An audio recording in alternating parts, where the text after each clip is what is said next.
Hello, everyone. Welcome tonight to this meeting, joint budget hearing between the South Kingstown Town Council and the school committee. The time is 7 o'clock. It is April the 15th. Our first order of business is the pledge to the flag.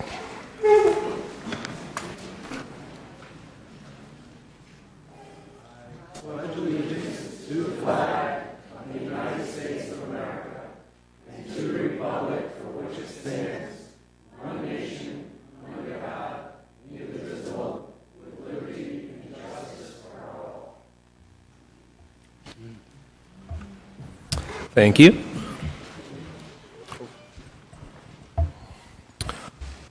Rob, will you lead off? Thank you. So I'd like to just give a brief presentation to sort of set the context and explain how we've come to be where we are tonight. So I'll try to get through this slide deck fairly quickly, but I do think it's important, certainly for folks who haven't necessarily followed this as closely as all of us here in Town Hall. Our objectives for tonight are the review of the preliminary budget, a review of the amendments and changes that have been made by the council during the budget process over the last 2 or 3 months. We want to summarize outstanding issues, and we want to solicit comments about the FY 2019-2020 budget. Just to let folks know where we are in the process, this is the first of 2 public hearings. Final adoption of the budget is scheduled for the 29th of this month. So we are at the third to last step in this process, fairly far along and pretty far down the road. Overview and context, just so folks know where the dollars go. Of your tax dollar, and I owe this graphic to Trish Sunderland, our finance director, 73 cents of every dollar that gets sent into Town Hall goes to the schools. 24 cents goes to the general fund, which is all of our parks, recreation, police department, everything else that the government does here in town, the road maintenance program, all of the folks who work out in the harbor during the summer, the harbor patrol, all of that is the 24-cent general fund. 2 cents goes to debt service, and about a penny goes to the senior service and recreation fund for the rec center. Again, just by way of background, what is a property tax transfer? The town charter says that the town council shall provide by ordinance the procedures for administering the budget, and the ordinance says that the town may transfer part or all of unencumbered appropriation balances from one major function to the appropriation of another major function or functions. The town manager may transfer part or all of any unencumbered appropriation balances among departments. The property tax transfer is a mechanism for managing the budget. It's for the administration of the budget. It's not really a budget development tool. It's designed to be a budget management tool. It's the way that we transfer funds throughout the year, not only to the school department, but to other departments as monies become available because they were not expended in other parts of the program. So when we talk about the property tax transfer in relation to the school department at the beginning of the process, what we're really talking about is the limit on the property tax transfer. We're not actually talking about a commitment of funds. We're talking about the limitation on the commitment of funds, and it's the restriction of the property tax transfers that can occur during the course of the year. Now, there's also a lot of discussion locally about the 4% annual levy, and it's important to know that this is not a cap on how much property tax transfer, how many dollars can go to the school department. It's actually a limit on the amount that we can increase taxes in total for all activities. It's not related to the property tax transfer. The 4% cap is a cap on the levy. The state, by statute, prohibits municipalities from increasing the amount of taxes they raise by 4% above what they raised in the previous year. That's a hard cap. There are some exceptions to that. If we had extraordinary growth and we're simply growing our tax base faster than the public would feel, then we could actually increase our property tax more than 4% by going to the state and saying, look, we have this extraordinary circumstance. We've had a new mall come online. We've had, umpteen new developments come online. And it would be silly for us, because we have to provide new services, because we have to provide services to these new properties that have come online, it would be silly for us to be restricted to 4%. We don't have those circumstances. So we're not in a situation where we're going to be able to exceed the state cap. The 4% is an absolute limit. We cannot exceed it. Now, for South Kingstown this year, that amounts to about $2.9 million. That's how much we can raise above what was raised last year. I also want to point out that just because there's an overall 4% levy cap, that does not mean that an individual property owner's property taxes may not go above 4%. In fact, in a reevaluation year, and this is a reevaluation year, your taxes, an individual property owner's taxes could be increased by more than 4%, depending on how they relate to the average. So it's the total levy that we're restricted on, the tax that we levy on all property owners. In a reevaluation year, some property owners' values go up more than other property owners' values. Therefore, you could have a situation where some property tax owners pay more than the 4% increase. Let's put South Kingstown on the map, or at least look at our peers. This is a chart of all of the municipalities in Rhode Island with regard to property tax levy. The top red arrow shows where we are in South Kingstown on that list. We're not at the very top in terms of low tax rates, but we're well within the lower portion. We're well below the mean, and we are well in and below the average. The box in green, or the green box, is the average. Those are municipalities that are below average in terms of the total property tax levy for real estate. And the mean is that bottom red arrow. It's also important to note that this isn't the only tax that is levied on local residents. Here is where South Kingstown falls in terms of the automobile tax rate. Again, well into the lower grouping of municipalities. A car tax levy that is one of the, I guess it is, 1, 2, 3, 4, 5, 6, 7, the 8th lowest in the state of Rhode Island, and again, well below the mean. One of our biggest challenges here in South Kingstown has been that the state of Rhode Island has, for 9 years consecutive now, been reducing state aid to education for South Kingstown. This year, the state is sending $800,000 less for education than we received last year. That is a big, it's a big hit. It's a hard number for us to overcome. For the last 9 years, the town has been able to offset the reduction in taxes, the reduction in state revenues that has been visited upon the municipality. But the strain is beginning to be significant. It isn't possible for us to continue to make up all of the state revenue that has been lost. Municipal aid in other areas has I could just interrupt quickly. Sure. When you say continue to make up the difference in state aid, I just want to be clear, the difference has never been made up?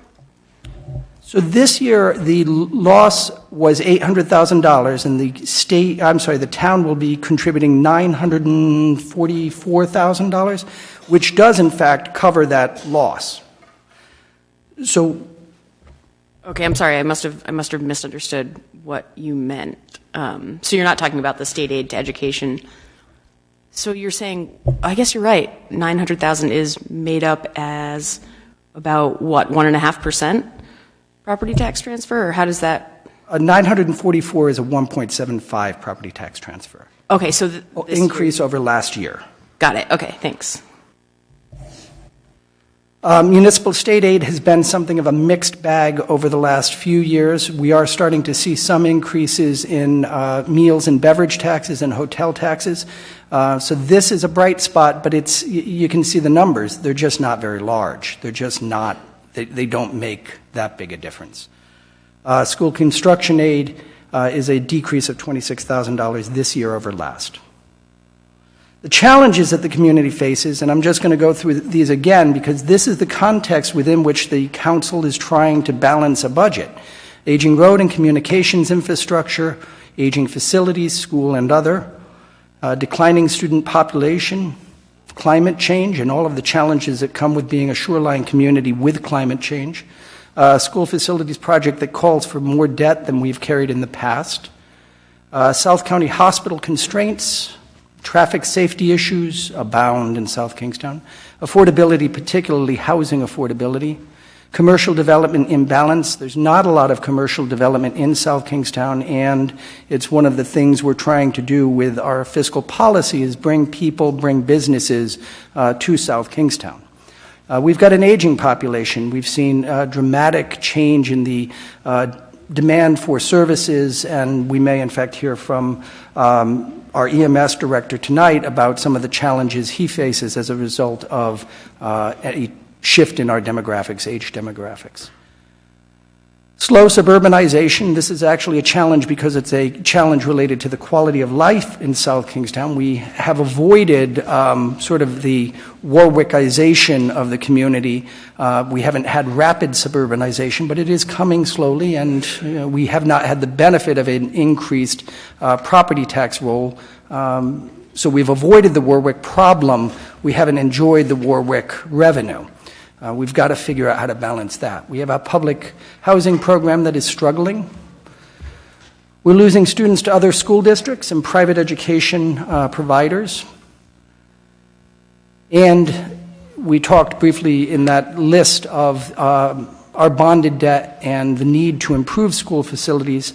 This is the future bonding sale schedule that, again, Trish put together earlier this year, or actually last fall.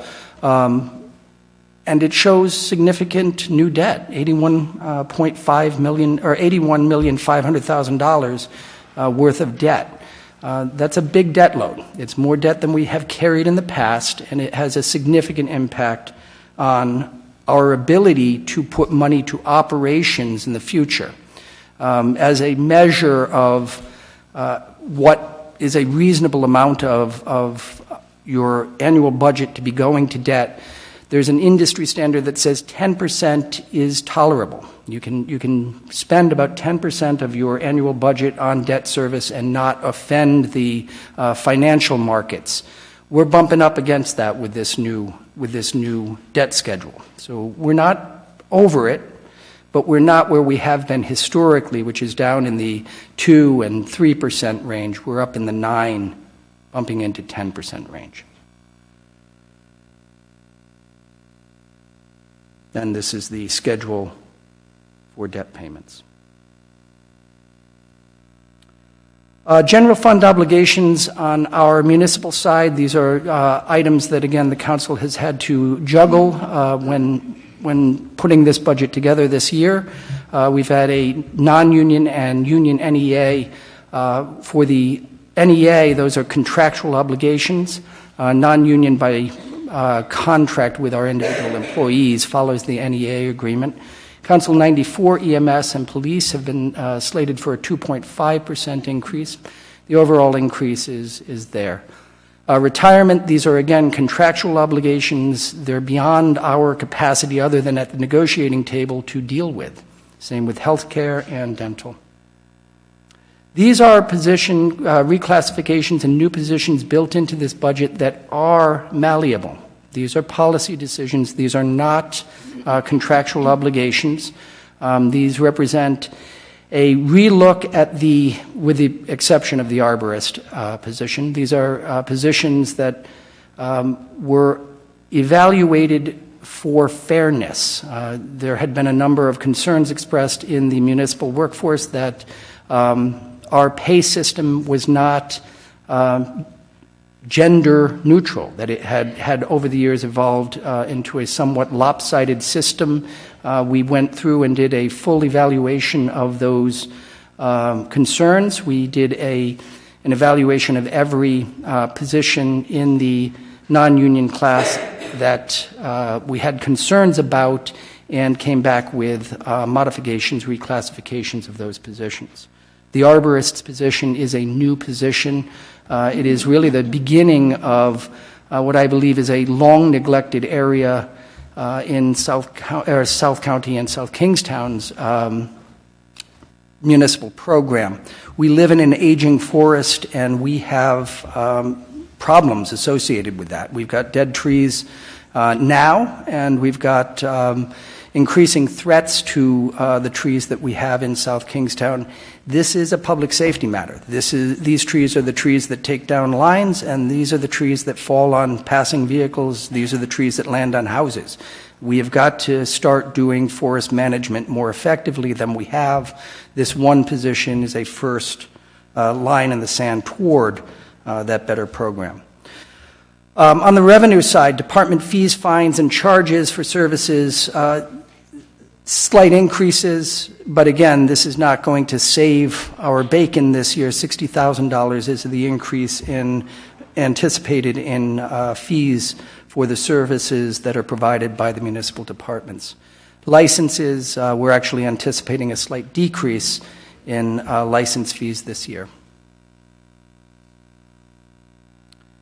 Municipal revenues that are sort of the cats and dogs, again, slight increases, but nothing here that is going to, make up all of the other expenses that we've got. So what's driving the property tax increase? And we'll get to this in a moment, we are bumping up against that 4% max levy under state statute. What is driving it is the 1.75% increase in the property tax transfer to the schools. That's a 942, actually your number is probably right, 944. I was calculating from the previous. Increase in tax transfers to the senior services program of $28,000, and an increase of $335,000 to fund future debt service. Now, this actually has been up and down. We were at $500,000. We had to make an adjustment down $165,000 in order to maintain the 1.75 and comply with all of the state elements that go into the max levy. So while we were at $500,000 last time this group met, we are now at $335,000, and the 175 has been preserved. Expenditures by type. This is just the expenditures for the general fund by type. As you can see, 51% is wages, salaries, benefits for our workforce is the other 25%. Services that we outsource, we purchase commodities and capital outlay. Areas of service for the general fund. Public safety is the largest with 47%. Just for purposes of comparing each of the department's budgets, this is the full range of services that the general fund supports.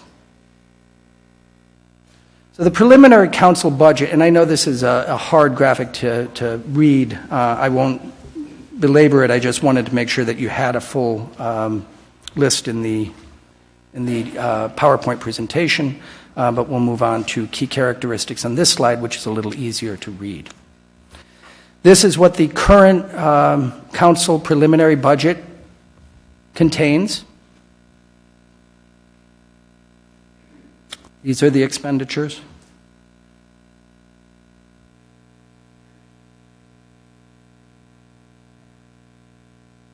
And these are those same elements that are broken out into this budget. This is for the schools. About the same in terms of salaries and benefits, a little higher on the school side, but not much.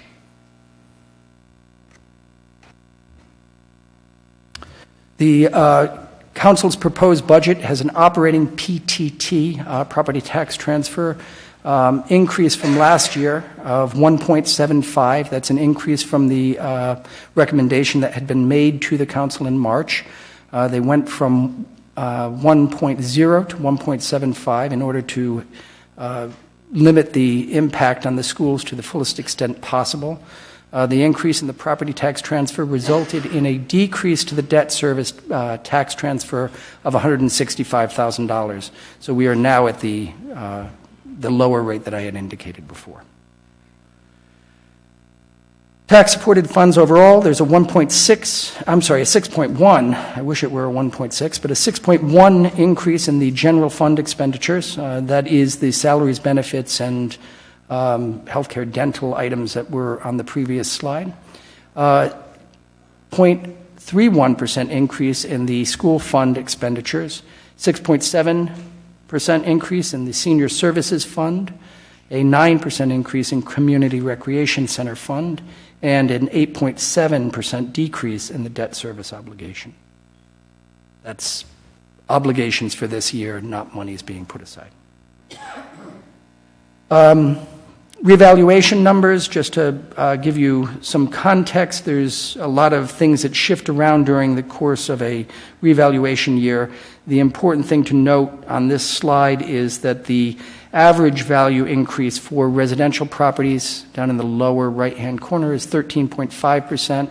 The average increase in 2 to 5 family residential values was 16.4%.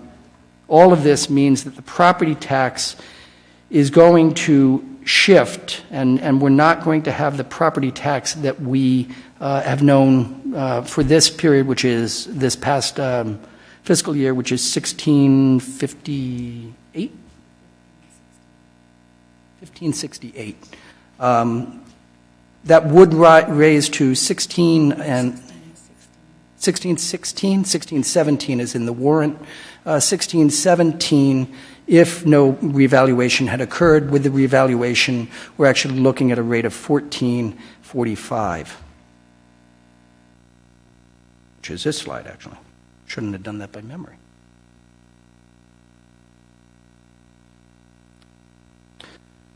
Key elements here.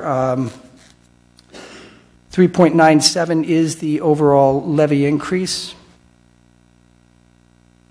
under the current budget, leaving really at this point no room. There's no room to increase anything in the budget. The only thing that can be done at this point in time is shift. There's no room to add to the property tax burden that this budget would impose on local taxpayers. We cannot add to this budget without shifting from another place in this budget. We do have significant unmet needs. We recognize that this budget, like all budgets, is not perfect, and I just want to draw the council and the public's attention to these items. That $500,000 that we had identified initially as being necessary to be set aside for future debt service is still a need. The fact that we were required to shift $165,000 doesn't mean that $165,000 worth of need for future debt service has gone away. It hasn't. We're going to have to figure out how to make that up. We think we can make that up over the next 3 or 4 years, but it does mean that the cuts are deeper, that the obligations are deeper in the out years because we haven't been able to set that $165,000 aside this year. Remaining school requirements are abundant, as the folks in the room clearly are aware.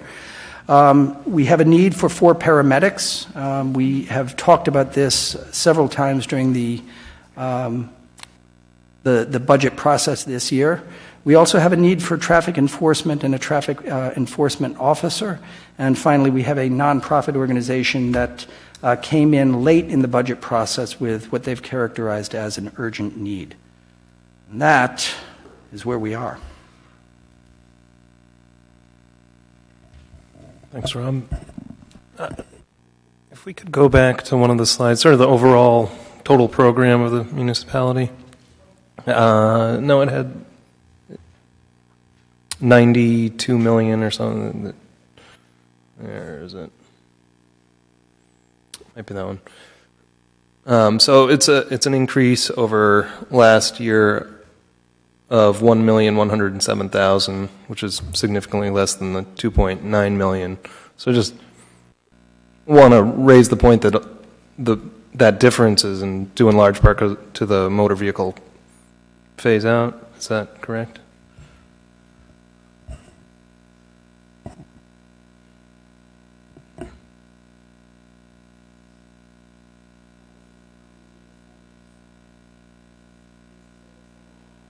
Right.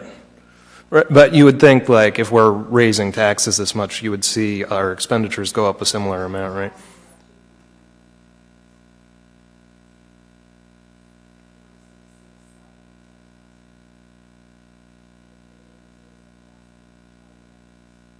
Okay. State aid, that's part of it. State aid, that would be, right. Yeah, I'm just trying to. Make them. So it's the reduction in state assistance. We're seeing a decrease in, let's see.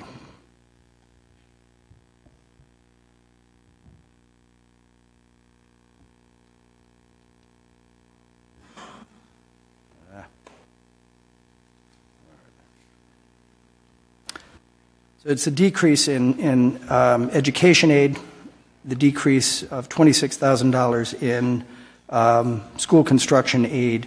You've got the decrease in the pilot. All of these are part of that explanation.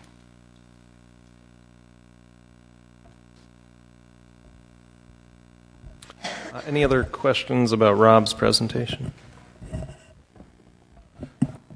Did the school committee have a presentation that they wanted to? No. You don't have one tonight. There you go. Very good.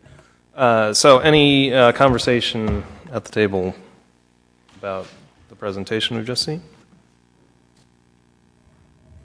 So I guess one thing that I would like to say just in follow-up to Alicia's question or comment from earlier is that the loss of state aid, as I think Marianne could speak probably better to, is not the only loss that we face as a school department. There's also, we've had a decrease in group home aid, and I don't know if you feel comfortable speaking to that a bit more, but I think that's probably what Alicia was getting at, is that there are more decreases than simply the loss of state aid.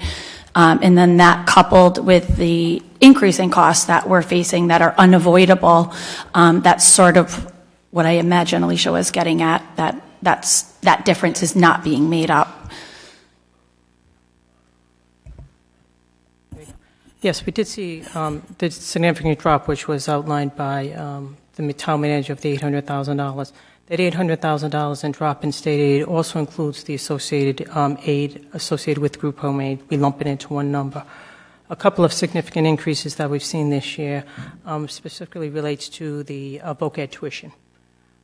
And the manager also touched on that briefly, that we've seen some students applying for and being accepted into a number of voc ed programs that are in our neighboring schools. So that also was a significant driver on the expenditure side for the budget for this year.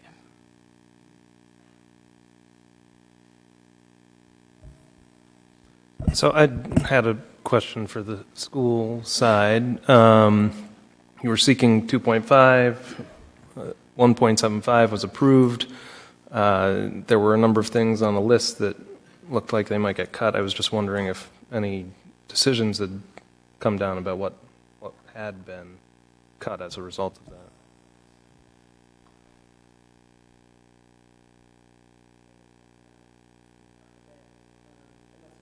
If you have it pulled up, you want to review it, that'd be fine.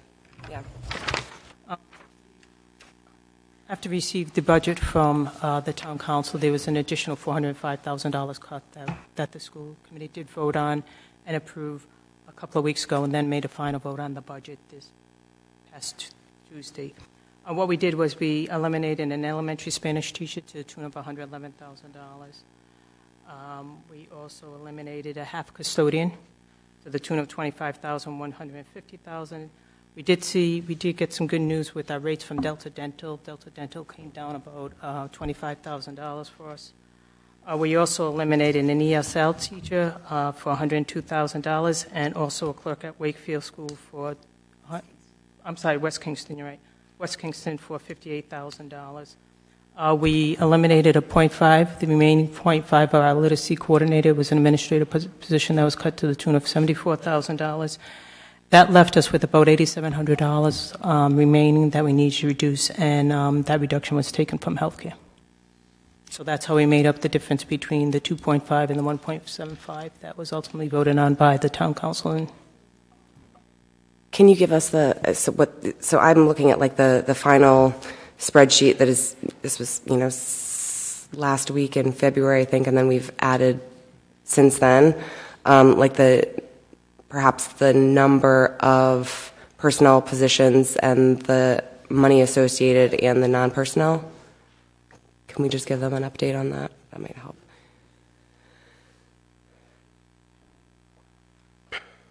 So we eliminated 19.7 teaching positions, 10 FTEs for the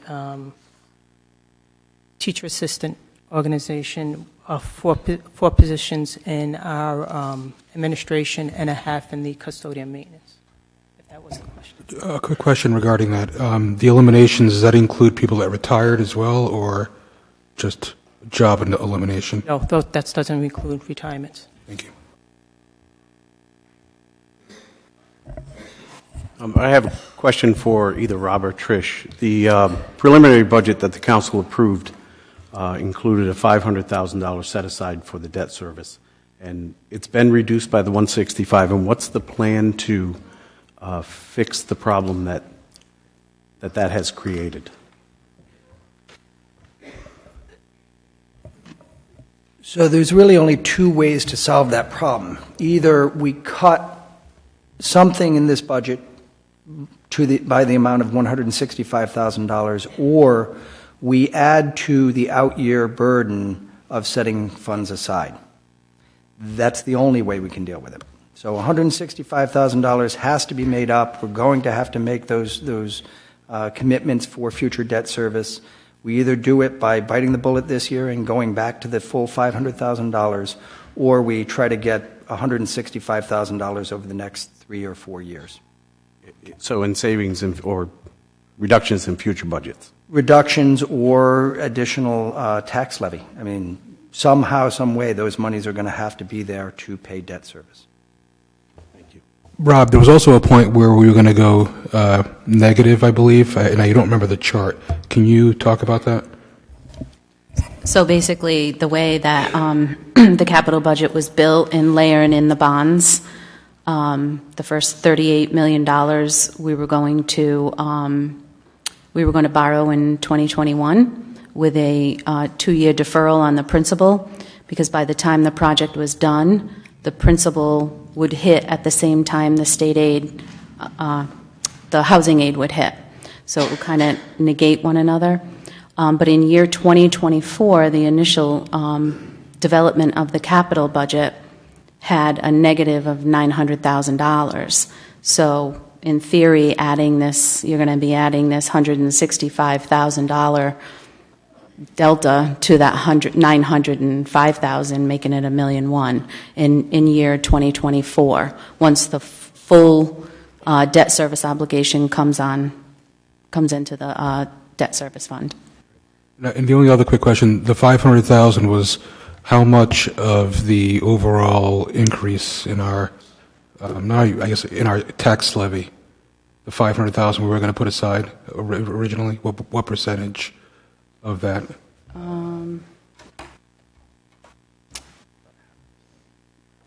Yeah, probably not even half. Because our obligation in the debt service to pay required debt is $1,043,000. So the difference of the 1.6 and the $1,043,000 was slated for this future obligation. And the only other thing to sort of keep in mind is the debt schedule is built on this notion that we'd be doing that first bond in 2021. We're not necessarily on that schedule right now. That's the schedule that was built in the capital improvement plan, but the project is not necessarily on schedule at this point. So we don't know exactly when that bond is going to be going. But we think it's fiscally sound to plan. Oh, absolutely. Right. I wanted to take a moment to talk about something that actually just came up in the past few weeks after a few members went to a national conference that was an NSBA, an annual conference. And because I greatly appreciate how often Rob kind of brings us back to the long-term view, because it can be easy to kind of get drilled into like what's right in front of us. So it's good to see the long-term view, 10 years out.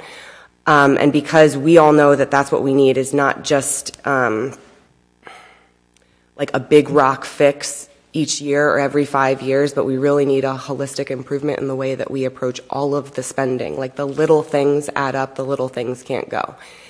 And so we engaged with a consultant that has done a lot of work through NSBA. He has actually some work history in Rhode Island. He's Brown educated and is a professor there.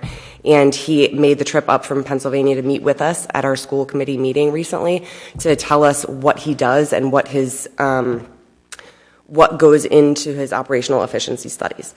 And based on his history, he looked at our situation, our budget history, our relationship with the state as far as decreasing funding, and he very conservatively said that by coming in and really digging in deep, talking with custodians, talking in the cafeterias, talking to teachers at every single level and leaving no stone unturned, he felt confident that he could identify $2 million in savings operationally, like without making an impact, a detrimental impact to the programs that are serving our kids. And that is, moving forward, puts us in a better position to be in charge of our fiscal situation. So I wanted to add that in because I don't know that if any of you were there, or I know that the feed was a little shoddy that night, so I wanted to let you guys know that we are engaging with somebody to bring them in and, really dig into the places that we probably should have been digging into for years and just haven't. I think that's good news, and that's a good way to go. I'm curious how that person's compensated, whether it's on a flat rate or a percentage of savings. He has a scope of work, so he gave us a scope of work based on our enrollment, the size of our town, the number of schools, the number of faculty and staff members, and essentially how many hours he thinks would go into completing the project. And so we worked with him to kind of discover what kind of contingency situation we could do, where you identify the savings, but there will be an agreed upon essentially like success criteria. Like you can't come to the table with knock all the schools down and build one high rise. Like that's not a fit. So we're going to level set the success criteria. Then he and his team will work on that agreed upon scope. And then the payment terms really have to do with bringing us the savings that are relevant to our district, things that he knows that we'll actually implement, we'll agree to them, and then we'll go from there. So then is that a blend? He'll get a flat rate and a percentage? Nope, flat rate. Flat rate. Flat rate. And to piggyback on that, when Stephanie and I were at the NSBA conference, we knew where we were in terms of what the property tax transfer looked like, and we knew where our shortfalls were going to be. So we really sought to go to every single session that had to do with school finances and, meeting budgetary shortfalls. And this consultant really stood out as someone who could help us in South Kingstown. He does not look at building closures, so that $2 million on the conservative side was a number that he gave to us in addition to anything that our facility plans are going to bring us savings. So it is essentially, we're looking at a potential of $2 million in savings that are administrative team is excited about engaging with, from what he had to say in their interactions thus far. And that's in addition to the operational savings that we will eventually reap from the closure of Curtis Corner. So we're looking at this in a comprehensive manner, not just different things in silos. We're looking to move forward in a way that we could sustain our programs without cutting without additional closures and personnel layoffs. So we had, as we were talking with this consultant, we were communicating with Dr. Stringfellow and saying, have we ever done this? Have we ever done that? And we have done segments of it. We have done like an energy efficiency audit. We've done, again, like siloed audits, but never one comprehensive big picture look. And I do think that overall everybody was pretty pumped, pretty excited about what this could be a deliverable that we can really work with and move forward. That can be our 5-10-year plan of how we can responsibly spend the money that we are given in the best way that's most impactful to the students. I guess my only other question is if the estimate of $2 million potentially in savings, is that net after the payment of the consultant fees? So he actually gave us a range. He was usually between like 8 to 10% of your overall budget is usually what he identifies.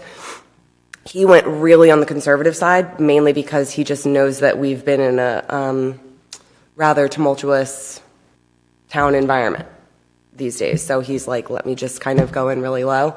But so his feeling was that we would actually be a little north of there, but it's not net of it. So if it was $2 million, let's say it's 1.8 then. Would you be putting that out to RFP, or you already decided that you're going to potentially hire this person? We put it out to RFP. So Marianne Crawford has been working on that with. So this person might not be the person that ends up with the contract? I mean, it would go out to RFP. So. And what's the time frame? When are you looking to the initiate? RFP is being posted Wednesday, I believe, and Marianne could speak more to that. The RFP is slated to be in the Projo on Wednesday, and we asked bids to come back. I think we have April 26th, the 26th or the 29th. The 26th is the Friday, and maybe the 29th. 7 to 10 days. The scope of his time frame, which is super important. He said that that overall it will take between 4 and 6 months, but that he most often can identify savings that in the first 6 to 8 weeks that you could implement right away. We obviously don't know what those are right off the bat and how much those savings would be, but he said he typically enters into a district and is able to identify immediate savings, and then through the scope of the project, over the 4 to 6 months is when he would, find the entirety. And what happens if the savings are not realized? What if Then you don't pay him. Okay. And just And in terms of where do you also come, does where do you? municipalities if you're interested. Yeah. Just to be clear, though, in 6 to 8 weeks, you might find savings, but it's always going to be applied to the next fiscal year budget.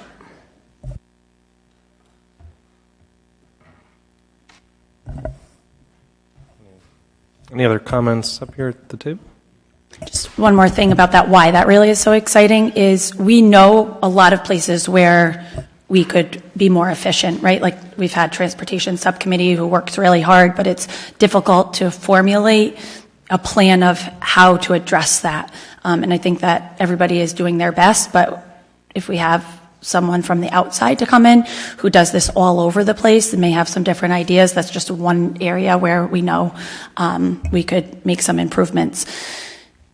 This consultant helps to make that plan of where, I'm getting so excited I'm playing my hands, but he helps to formulate how to address those issues. So it's not just that's a problem. We already know that that's somewhere we can improve. He helps to formulate how to address it. So I think this is a really important conversation to be having so that you all realize that we are moving in a direction. We're not just talking about that we're going to for next year. We are moving in a direction to be in a better place for next year. So they're going to analyze the whole transportation budget as well. That's part of. All right. How many, there's a couple years left on that transportation contract? Okay. The only other thing I just want to add is that, we talk about the 1.75 PTT, but I also think that the town council has put aside money for future debt. It was supposed to be $500,000. It's now changed a little bit. So the town is really putting aside more than 1.75 in PTT. That's correct. I mean, for school functions, the operating PPT and set aside for debt service on facilities improvement totals 942 plus 335. The 335 is the amount being set aside for future debt service associated with the facilities improvement.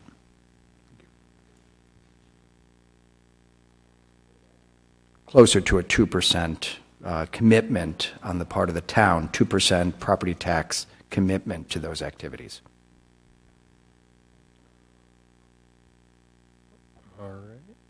Any other comments up here? All right. Well, then we'll open up the public hearing and invite members from the audience here to make their opinions known. Please just come to the podium. It's first come, first serve. State your name for the record. And there's a lot of folks here tonight, so I'm going to try to keep everybody to a 3-minute time limit. Hi. Can we ask questions first? Can I ask you guys questions? You can ask a question, yeah. That is my first question. Is there, in those cuts that you guys had just talked about, the 19.7, how many...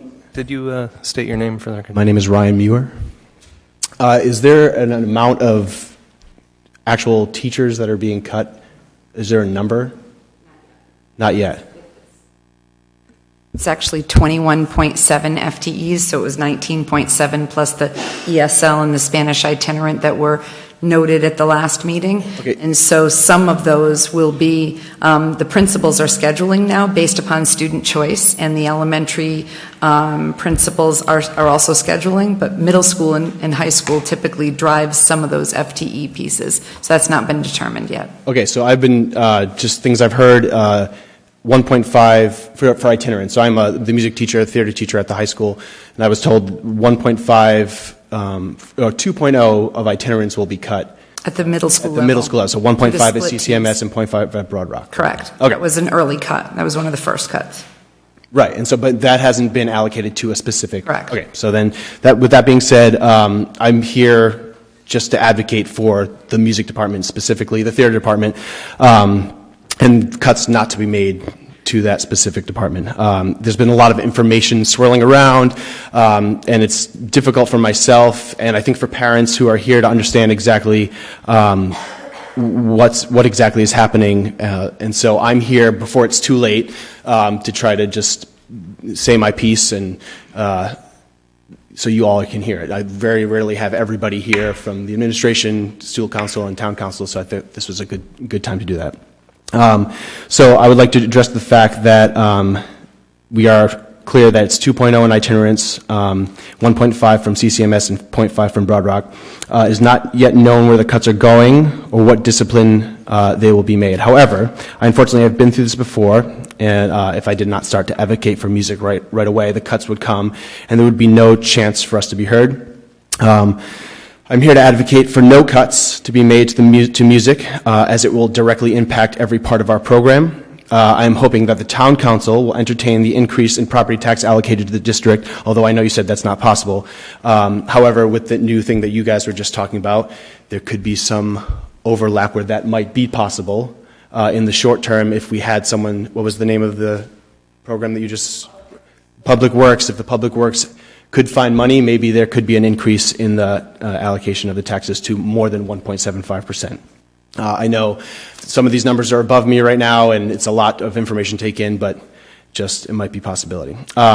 Also, in lieu of recent announcements of retirement at the elementary music level, I just want to make it aware for the school council and for administration to consider now that there is one less music faculty, so there should be no reason for any additional disruption in the music staff, at least in my opinion. The idea of music cuts are not new to me, and I know these aren't specific music cuts. I know they are not actual cuts to music yet. However, the writing on the wall to me says that that's what's coming. And it's kind of confusing as to who at this table is actually making the decision at the end of the day. I honestly don't really know, and I don't know if the parents know either. It's sad to say I've been through this before. At every interview that I've been on, I've moved around a lot and had a lot of jobs. At every interview I've had, including the one for SKHS, I've been told that I am here to grow a program. That's what I'm here for. A program needs to be grown. And the same was true for this job. I've come to SKHS and I have done that. I think I have done that. Our music and theater programs are thriving, which is why I'm confident that with the growth of this, of my program, that no cuts will be made to the high school. However, I've made it clear in my letter that I sent to parents, which is why there are some parents here today, that a cut in music in any level would in turn displace me from my current job, as I was the last one hired. So although I am confident that the high school program will stay intact, a teacher with greater seniority would take over the program and I would be laid off. In my opinion, this would greatly disrupt the growth that our program is experiencing. We have such talented music teachers in this district, but when you are trying to build a program and to get the numbers up in your district and to make people aware of your district and to not lose students to other schools, having continuity is important. So having 3 different teachers in 4 years is a surefire way to drive a program into the ground. I've tripled the numbers of our program in the 2 years that I've been here. The numbers are just growing. I hope some others will advocate and give you some more numbers of what's been happening. So while I'm advocating for our entire department, I am also advocating for my job specifically. I feel if when you take the continuity out of this growth that is happening, you lose the trust of your students, and then all that work that has been going on for the last 2 years plummets back to status quo to what before I got here. I believe that our school could be a magnet school for the arts, and the art department has started a CTE program, and the music department is doing the same. And so if you take away from that, we just go back to where we were before. I think we could actually draw kids into our district and add students to our role with music.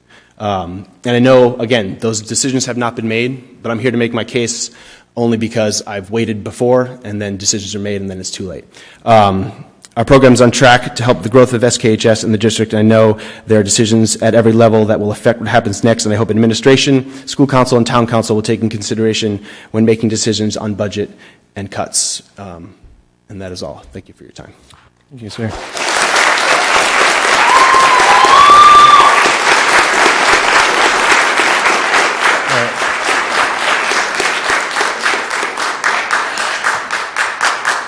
Councilmember Collins, can I ask a question before the next just speaker? Before we get to the next comment, I'd just like a little clarification from the school committee or the administration about through that issue that we just heard. Yeah, thank you, Mr. Muir. That was very helpful information, and lots of the emails that I've been getting, and hopefully everyone is getting very helpful. I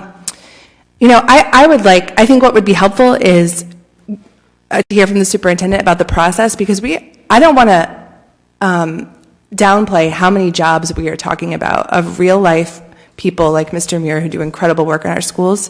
And I think at the very least what they deserve is to know what the process is, who's making the decision, when the decision will be made so they can continue to do the best advocacy possible. So if you could just share with us, how does the cut list get made, who decides, all of that, I think that'd be helpful.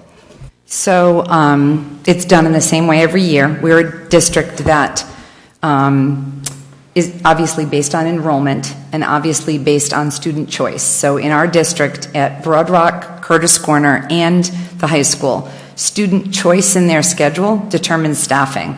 So if students choose items. That's how, and I hired Ryan Muir, so I know how great he is. But that's how we've been able to grow the program over the time that he and Mr. Benz have been at the high school, is that when more students choose it, then those numbers go up. Other numbers may go down, which you would have, you've had in the past, or the school committee and town council have had in the past. Students, teachers, and parents advocating because another subject goes down, and that's the regrettable part. So that piece comes in first. Rob Mezzanotte and his high school guidance director take a look at how the sections are shoring up. Patty All and her guidance department do the same, and so does Kathy Egan and her guidance department. And then the elementary sections are based totally on enrollment. So there was you received a retirement letter, that has not been acted on yet, that Mr. Muir referred to. That's an elementary level piece. That's good news because the enrollment has declined enough at the elementary level, as we've talked about in a lot of our budget meetings, that there is not a need for a third elementary music teacher, and with that reduction would not be a change in programs for students because there are less sections. And does that mean is that retirement? Is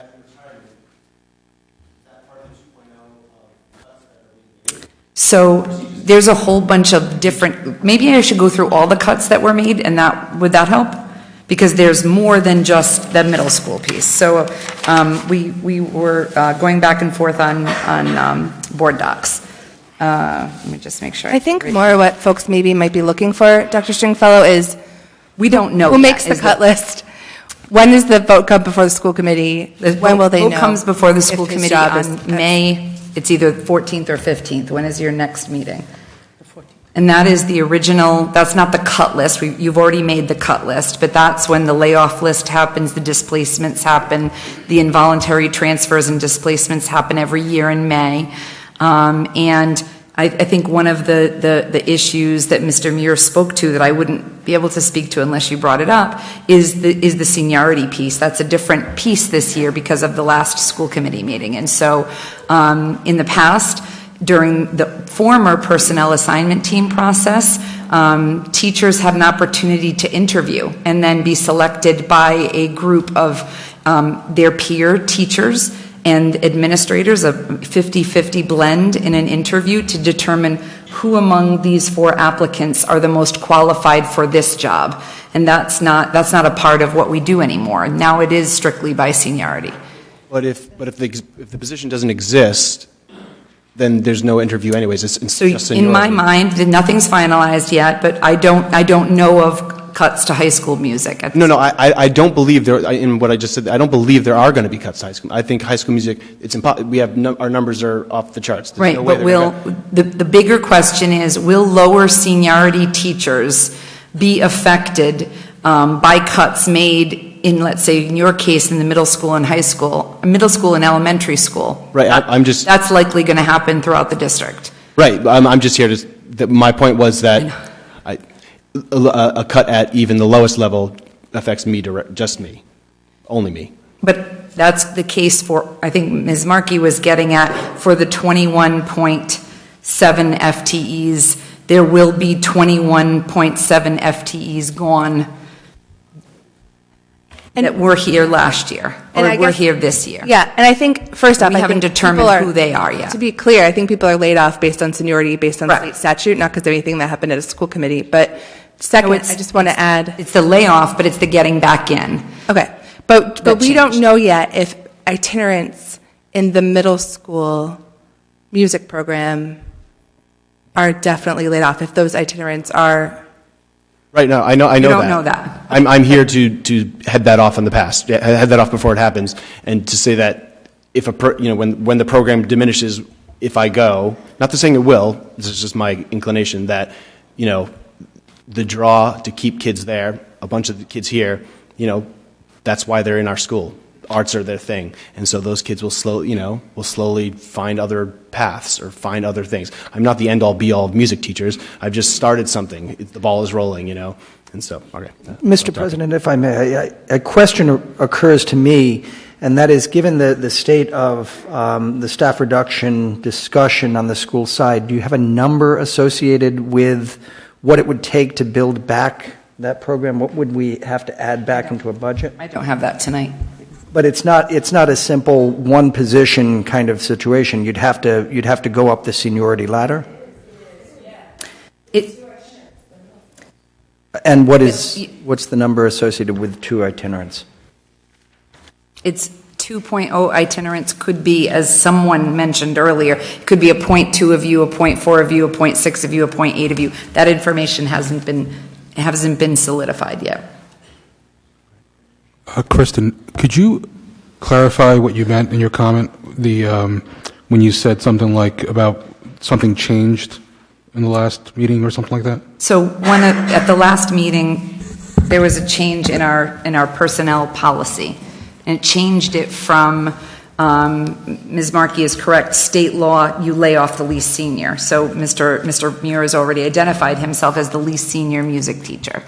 And so, but when 1 or 2 members are laid off due to changes, so for example, it's not common knowledge that if Emily and Kate and Michelle are all full-time employees and the student schedules came back and now we only need them to be 0.8, 0.6, and 0.8 employees, they need to be laid off and then rehired at the lower position. And that needs to be done before June 1st. And if it's not done before June 1st, then we own them at that current position and you won't realize the budget reductions that you've been speaking about since December. And so there will be this sort of interplay in May and June regarding, laid off and then rehired back.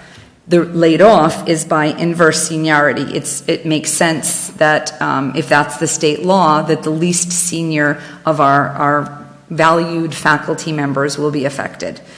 Then the way they get back in to determine, let's say they're all music teachers and Ms. Collins is full-time, then the way they've gotten back in over the last 8 or 9 years is through an interview process where 4 or 5 different pieces of criteria were looked at, and an interview team of teachers, typically teachers at that level or in that area, it would be music teachers. It has been in the past music teachers, and administrators sit and evaluate, this is the position, and these are the folks that are interviewing for them. That changed at our last school committee meeting, so that piece is not there anymore. Now it would be the most senior, largely. There are 3 different criteria. One is experience, one is teacher evaluation, where 99.9% of our teachers are effective and highly effective, but we know that. We know that they're terrific.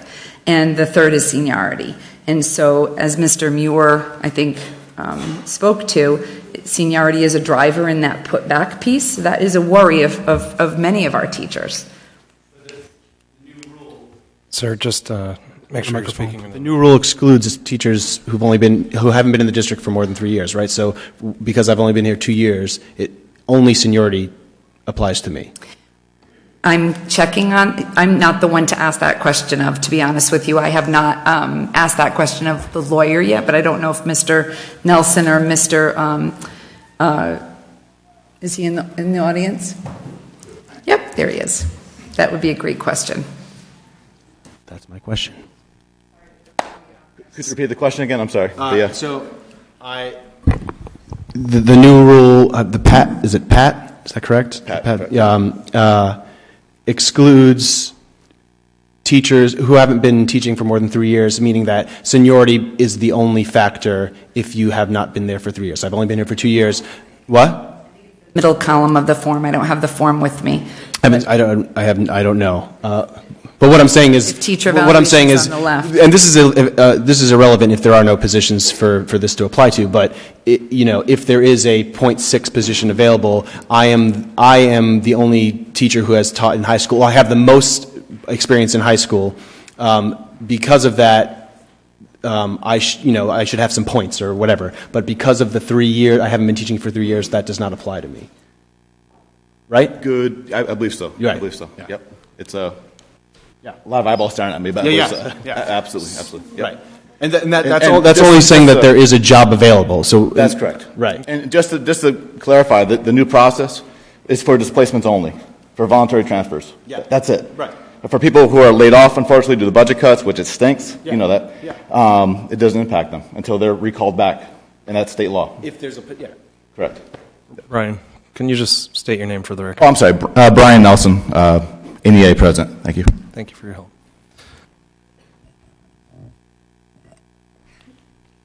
Okay. Hi, I'm Jess Massinanti. I'm a junior at the high school. And I just want to thank you before I start for taking the time to listen to what we all have to say. And hopefully you'll take it into consideration because as you can see, the students are very much involved in the music program and are here to show their support. But I'm here today to talk about how the South Kingstown Music Department is at risk. And I know nothing is set in stone, but I believe it's extremely important, like Mr. Muir said, to advocate now instead of later.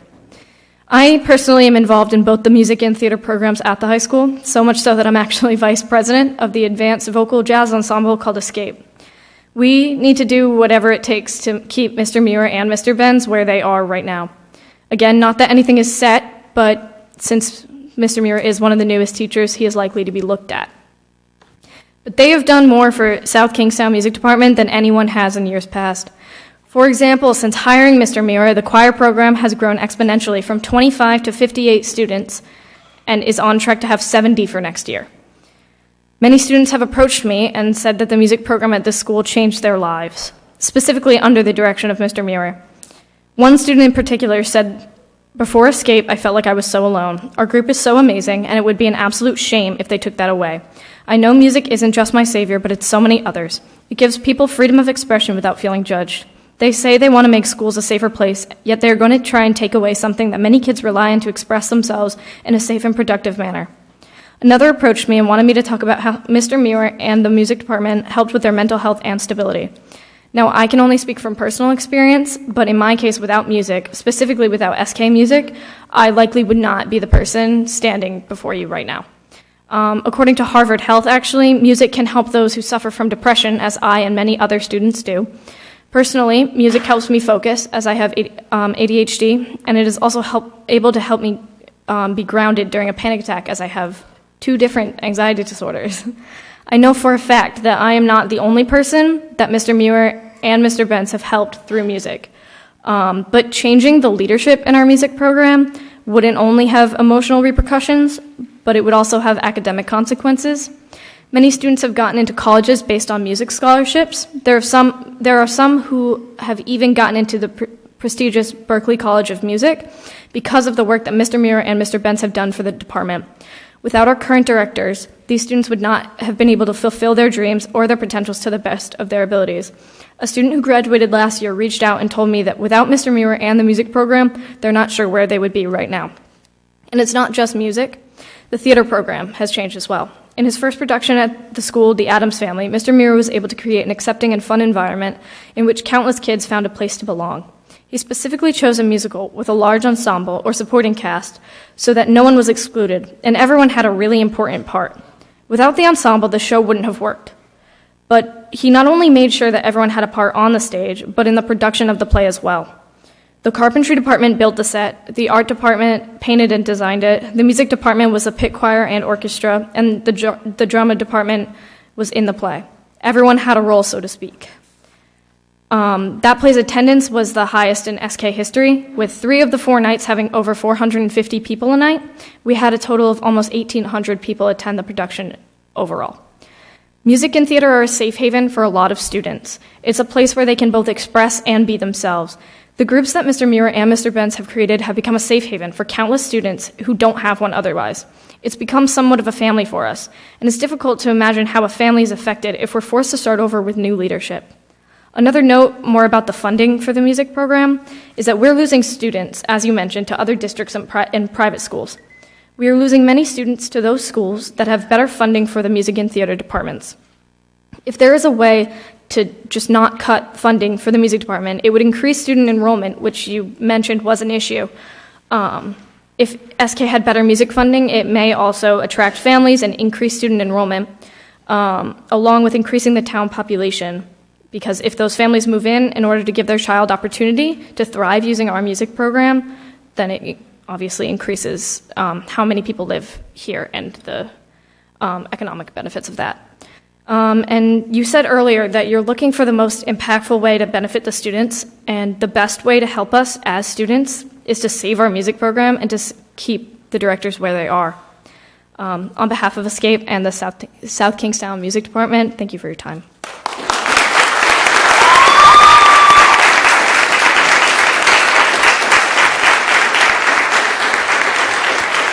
Hello, my name is Alexa Credente. I'm a freshman in high school, and I'm a part of the arts department in general. And I just love it. But I have to ask a question. Last year, the $70,000 in funding was approved by town council to pay for athletic equipment. I want to ask, was that, rentable clothing and uniforms? Or was it equipment? Was it rentable or was it bought? And do you think that we could maybe steer away from spending that much money on equipment? And I was just wondering, that's just one of my first questions. We don't have that information in front of us, but we could, if you leave your information with, I don't know who at a school committee meeting, it would be Deb Flynn, then we could have Mr. Lynch follow up with you. He's our athletic director. Okay. So I am here today to speak on behalf of my family, because that's what the arts department and its staff have been to me. This year, I got the privilege to work with the most talented, kind, passionate people I've ever met, all of them dedicated to what brings them joy. The auditorium is my home. I start my day laughing and lounging with my friends, and sometimes I just stand there all alone to soak in the goodness, because I don't feel alone, even though I am alone in that room. I've laughed harder, cried harder, and practiced for hours on end surrounded by my best friends. Mr. Muir and Mr. Benz made that possible. They changed the arts for the better. This year, we received Excellence and Superiors at the Rhode Island Music Education Association Festival. We placed in second at the Berkeley Jazz Festival and put on a show-stopping holiday concert. We also put on a stellar production of The Addams Family. It wasn't easy, as we barely had any funds, so Mr. Muir had to reach out into the South Kingstown community for help and essentially made it a school-wide project. We partnered with the music, art, and woodshop classes and we were placed in the newspapers, and we sold out practically every night. As a lead in the production, I can vouch that Mr. Muir is a prime example of a dedicated teacher. He stayed up late with us, he made us laugh and feel at home, and no matter how much we teased him and annoyed him, still stayed a magnificent role model and to what I would compare to a father figure. The Rebel Theater Group is a family of kids who don't belong at all, but have found that they don't need to as long as they have each other. We are kids who at parties don't get drunk or do drugs, but play video games and joke around and love each other. We don't want that to go away. I struggle with a lot in my life. My mental health is something that has burdened me my entire life. And drama club and music and art are the only things that make me feel human. And the people who make that possible would be so hard to say goodbye to. My parents have been talking about moving, and the only reason why I want to stay is because of Mr. Muir and the drama club. And if that's taken away, then I'm sorry, but I'm going to have to leave. And you're talking about taking away students, and a lot of kids are leaving to go to private schools. And if this is taken away from me, and this is taken away from all of my friends, I don't know what I can do to fix that. I'm just going to have to go away. But the main reason why I'm here today is because of Mr. Muir. There's nobody like him, and I think we need to remember that not all music teachers are created the same. He brought out the best in every single one of his students, and replacing him would be almost impossible to do. And I don't want to have to say goodbye to people who have changed my life and made an impact on the community. Thank you for your time.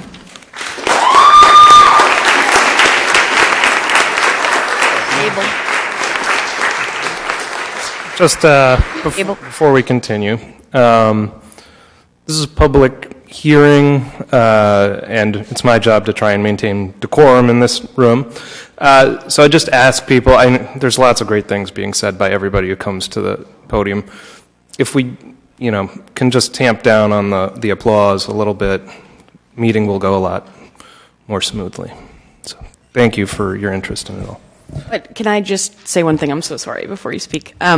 So one thing I was thinking about is that, we voted on the budget and here we are. And so if it comes down to student choice and the superintendent's decision on where to, place a music teacher, if it were to come to that, there's always a chance for the school committee to weigh in on that decision. We ultimately approve the hiring and layoff of positions. So I would encourage folks to stay involved, stay on top of this, and certainly show up to that school committee meeting when we make that vote, because even though it's recommended, say, by the superintendent, it's not something that we have to vote to approve. There is an opportunity for us to go back, look at our budget, and say, no, this cut isn't coming from the music department, it's going to come from another area, and it's not going to be easy to find the money, but that is a possibility. Good evening. My name is David Stone. I live in Wakefield. I have 3 children, one who's graduated from the SK school system, 2 are currently enrolled in the SK school system. And I speak as someone who specifically moved to South Kingstown 3 years ago. And so I do appreciate and recognize the difficulty of the job of trying to balance budgets. When the state puts an $800,000 hole in the school budget, I absolutely understand that that's a terrible position to be in. And Rob eloquently laid out many of the problems that SK faces, including an aging population and declining enrollments in the schools. But as someone who chose quite deliberately to move to SK 3 years ago, I think it's worth stressing what made us make that decision. We looked very carefully at the school systems in the towns that we might choose to move to. We looked at AP courses, we looked at test scores, but we also looked very thoroughly at the quality of arts programs, and it made a major difference. And so if we want to maintain enrollment in our school systems, if we want to reverse the trend to an aging population, I would like us to please keep in mind that I think it would be profoundly penny wise and pound foolish to cut short the efforts we make to have the best possible school system we can have. Thank you for your time. Good evening. My name's Mary Utterback. I'm a parent of a student who's currently in the South Kingstown High School Arts and Music program. And I'm really proud of him. I'm going to try and keep this really short and sweet. But we live in an age now where kids need solid examples. They need positive influence in their lives. My son didn't start talking until he was like 3. But he was playing music at like before he was a year old. He had toys and things like that. Just that's how he communicated. And he's not one to be out there, independently, but, public. But when he's in the theater program or when he's singing on stage, it's a completely different person. And what I've seen in him in terms of growth in the last year, it's his first year in high school, so he's been with Mr. Muir for a year, he has grown. He has grown, and he has matured, and he has become positive, and he is, he's what we need. He's what we need, and I know he's not alone. I know that these kids are all in need of positive reinforcement. As Alexa said, they don't do drugs. They find comfort in each other. This is what we need. So to cut the arts program, and again, I know it's not decided yet, but I know how easy target. It's an easy target. But when we think about what's needed in society right now, okay, we need to keep that in mind. We need to keep in mind that we need kids that are looking positive and that are looking for the good things and are enjoying teachers that are providing that example to them. Okay, so I guess I'm going to just lay it out there like that. I'm just going to say, please reconsider if you're even thinking about that music program or arts program for that matter. That's it. Thank you for my kids' sake. Good evening. My name is Joan Greer. I'm a parent. My son is currently in the high school, and all three of my sons went through South Kingstown High School. And I can attest to the incredible and tremendous growth and change in the last several years. My oldest graduated in 2013 and then 2015, and thanks to Mr. Muir, Mr. Benz, the high school theater and music department is just unbelievably different than it's been in several years. And so I'm here to support Mr. Muir, Mr. Benz, and all these kids and everything everybody else said. But I also have a math. I have a member's concern, and I'm glad to see Mr. Nelson, our award-winning math teacher, here.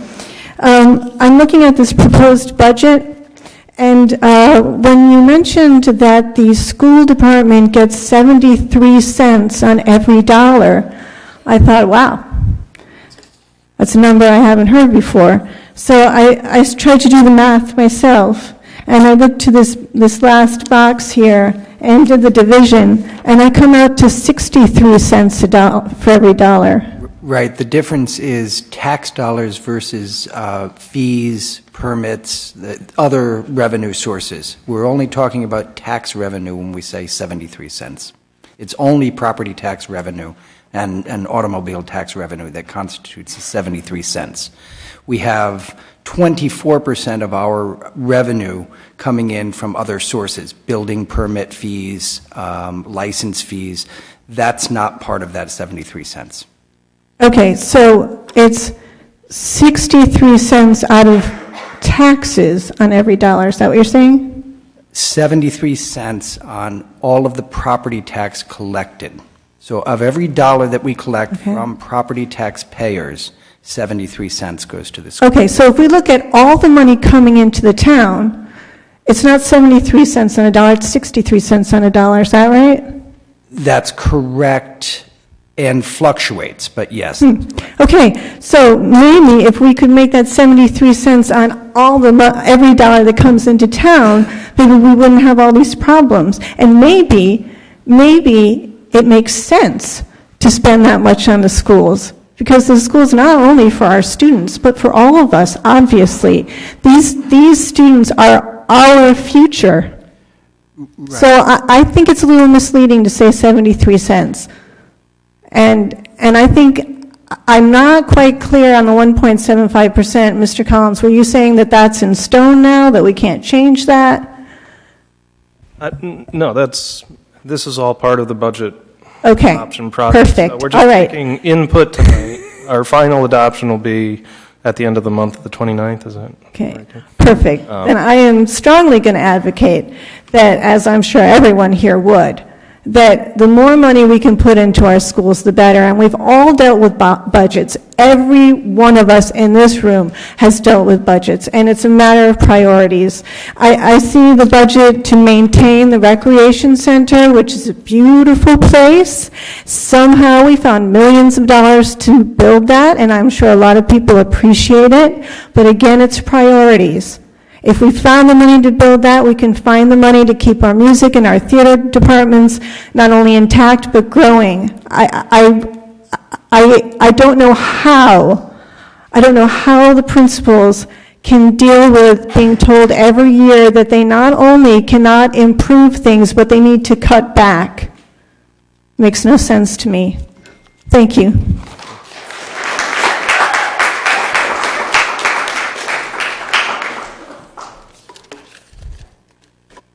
Hello, South Kingstown Town Council and school committee members. My name is Ellie Beck, and I stand before you today as a community member and a leader in the youth sect of the South Kingstown Partnership for Prevention, a mentor, a captain of 3 clubs at SKHS, a sister, a daughter, a student, which is what I find to be most important in this situation. Before us today is a question with an answer which affects the lives of hundreds, thousands of students at SKHS and in our community.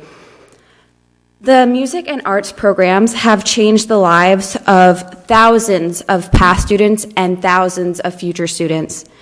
These programs have given our youth a place to bring forth their abilities outside of the academic realm. I know how necessary music and arts are for our community at SK. Music and drama have given a place for students to thrive, as it's been said, and feel a part of something bigger, to feel like they're a part of a family, to feel connected to the community at the high school and the middle school level. It has given friends and family to those who feel like they don't fit in anywhere else. Our music teachers, like Mr. Muir, like Mr. Benz, inspire students to shine and be their best selves in every way. They teach students to come out of their shell and really become leaders in the community. These individuals inspire a love of music and art in so many students in SK. It would be a disservice to every member in this community and every future member still to come if we lose these individuals. I want you to hear my voice, not because I'm the sister of a presidential scholar, not because I'm the sister of a valedictorian, not because myself I am at the top of my class. I want you to hear my voice because I am a student and my voice matters.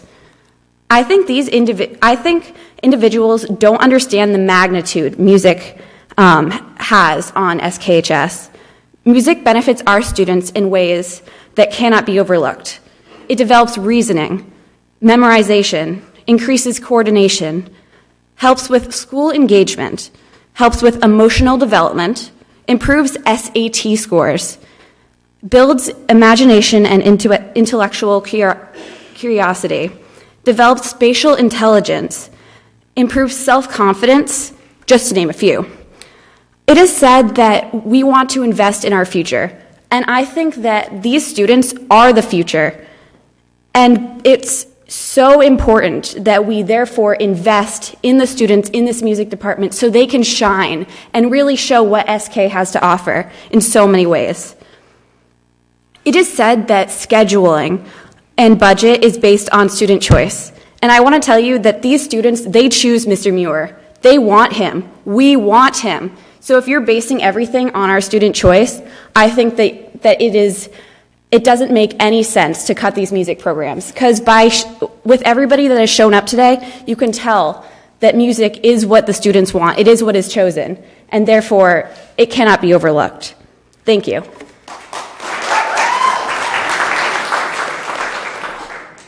Hi, my name is Leah Robinson. I'm a junior at SK, and I play trumpet in the music program, and I act in Rebel Theater Group. And I'm here to tell my story. When I first started my musical journey, it was back in Matunic Elementary School with Mr. Colombino. I felt something that I never felt before, acceptance. I had always been the youngest child, one of the youngest in my class. With music, I felt a sense of harmony, inclusion. As I grew older, I kept with the music path.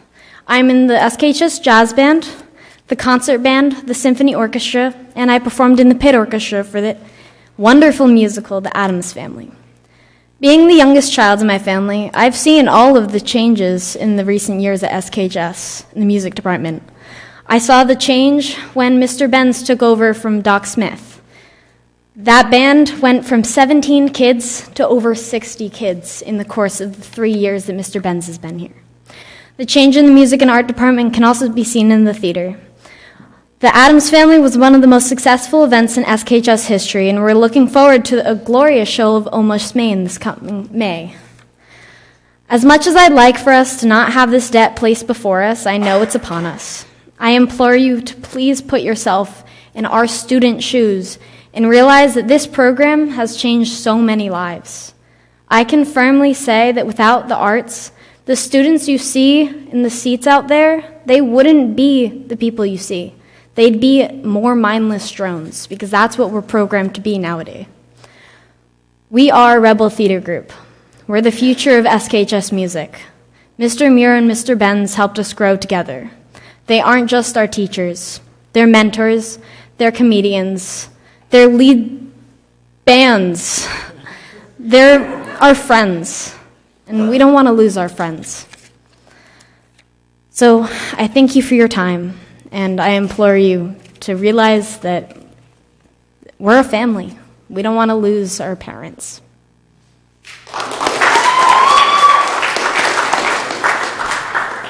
Hi, I'm Jason Greer.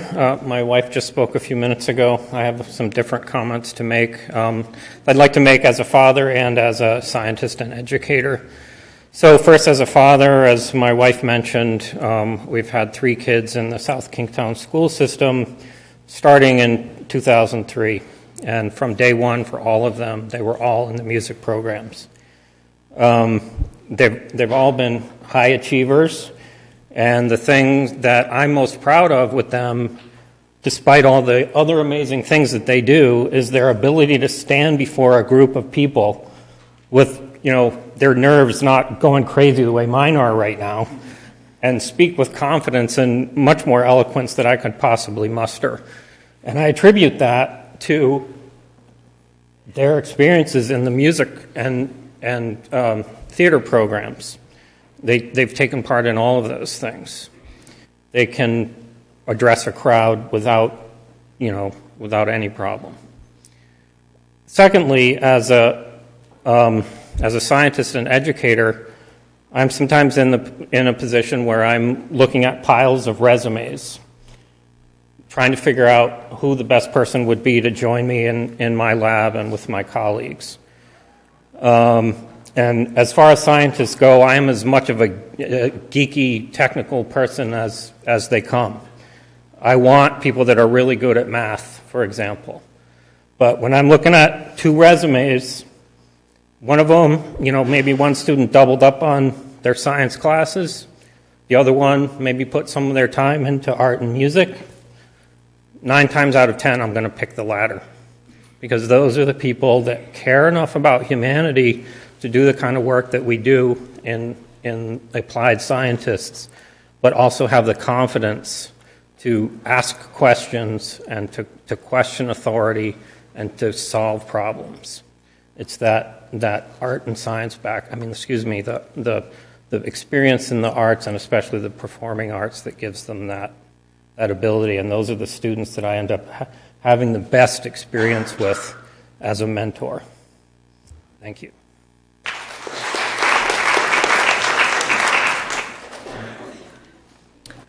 I am Elliot Greer. I am a sophomore at the South Kingstown High School. I'd like to point out that I don't think any other department at the high school has shown this much support at this meeting. So I ask you, if you have to make cuts in the high school, pick another department. And I noticed you guys talk a lot about how seniority really affects the way you decide who has to be laid off.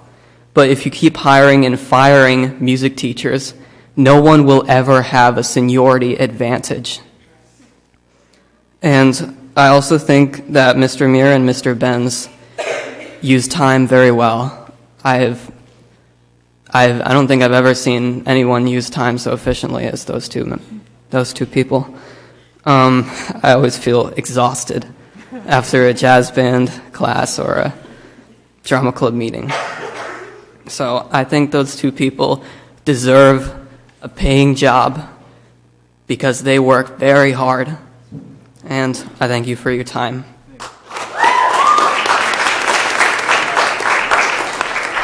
Hi, my name is Wendy Bucci. I know the difficult decisions that are before all of you. I've actually sat at the school committee for a number of years, and I wasn't going to speak tonight, but something that Mr. Greer, the younger one, just said sparked my interest. And I guess I would say to all of you, I think if you had this meeting every night and talked about a different program, you would hear how important every single program is. You're talking about our music program, our theater program, our foreign language program, our arts other programs that we have. It's the programs and the people that are vital to our schools, not our facilities. So I encourage everyone, as you have to make hard decisions, we all know the 4% cap is there. We know it. It's a reality of the process. It's the programs that are important to people, and I urge you to make sure you retain them as you look forward. That's what makes our schools important. Thank you. Hi, my name is Alita Skiffington. I'm a freshman at SKHS, and at the beginning of the year, I was really thinking about going to another school. When I first got there, I didn't feel accepted. I didn't feel like I had anywhere to go. I mentioned this to one of the teachers that knew Mr. Muir, and he came up to me in class and he said, I really don't want you to go. I don't know if he remembers this. Do you remember? I wanted to go to the Met. I wanted to do something with my music abilities because my brothers went there. I have 2 older brothers, and they went there, and they're like succeeding right now, you know? And so I wanted to go there, but then Mr. Muir said something to me. He said that he can offer something. And I think that's something that no other other music teacher I've ever been with said to me. He offered me something. He showed me that SKHS, the choir, the theater, everything, the music theory, it's something I want to do. He inspired me to become a choral director. That's what I want to do with my life. I thought, maybe I want to go into the medical field, law. I want to be something like him because he showed me that you can be compassionate. You can really help children. He's helped more kids than I bet he even imagines, and he's inspired every single one of us. And if he leaves, I'm going to leave with him. I'm going to go somewhere that will truly accept me. And I know that's with many other students here today. They will go somewhere else that will aid them better. Mr. Muir will aid us all, and he's vital to stay in the department. Thank you.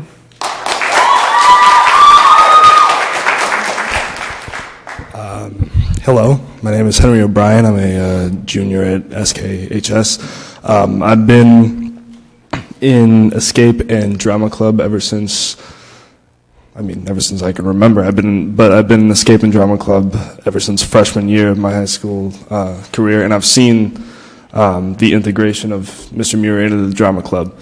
And I can honestly say that with him, there is a noticeable change in not only how the plays are put on, but also in just the morale of the students all the way around. I'll give you an example. Like I have mental health issues. I'm open about that, and I will go through my entire day having a bad day or having just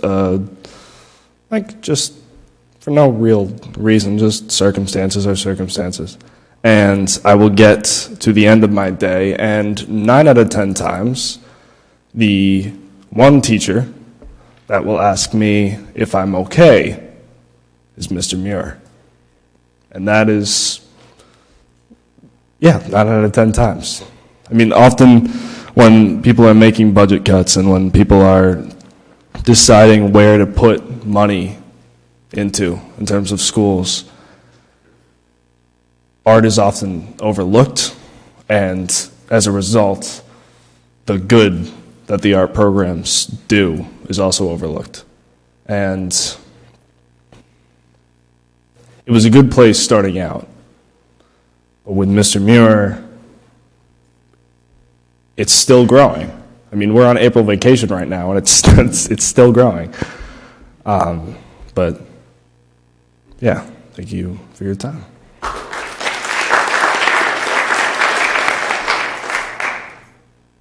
Hi, I'm Anna Blaney, and I can't offer a solution that will magically fix all of our budgeting issues, but all I can say is that this is the first year that I've ever felt accepted by everybody.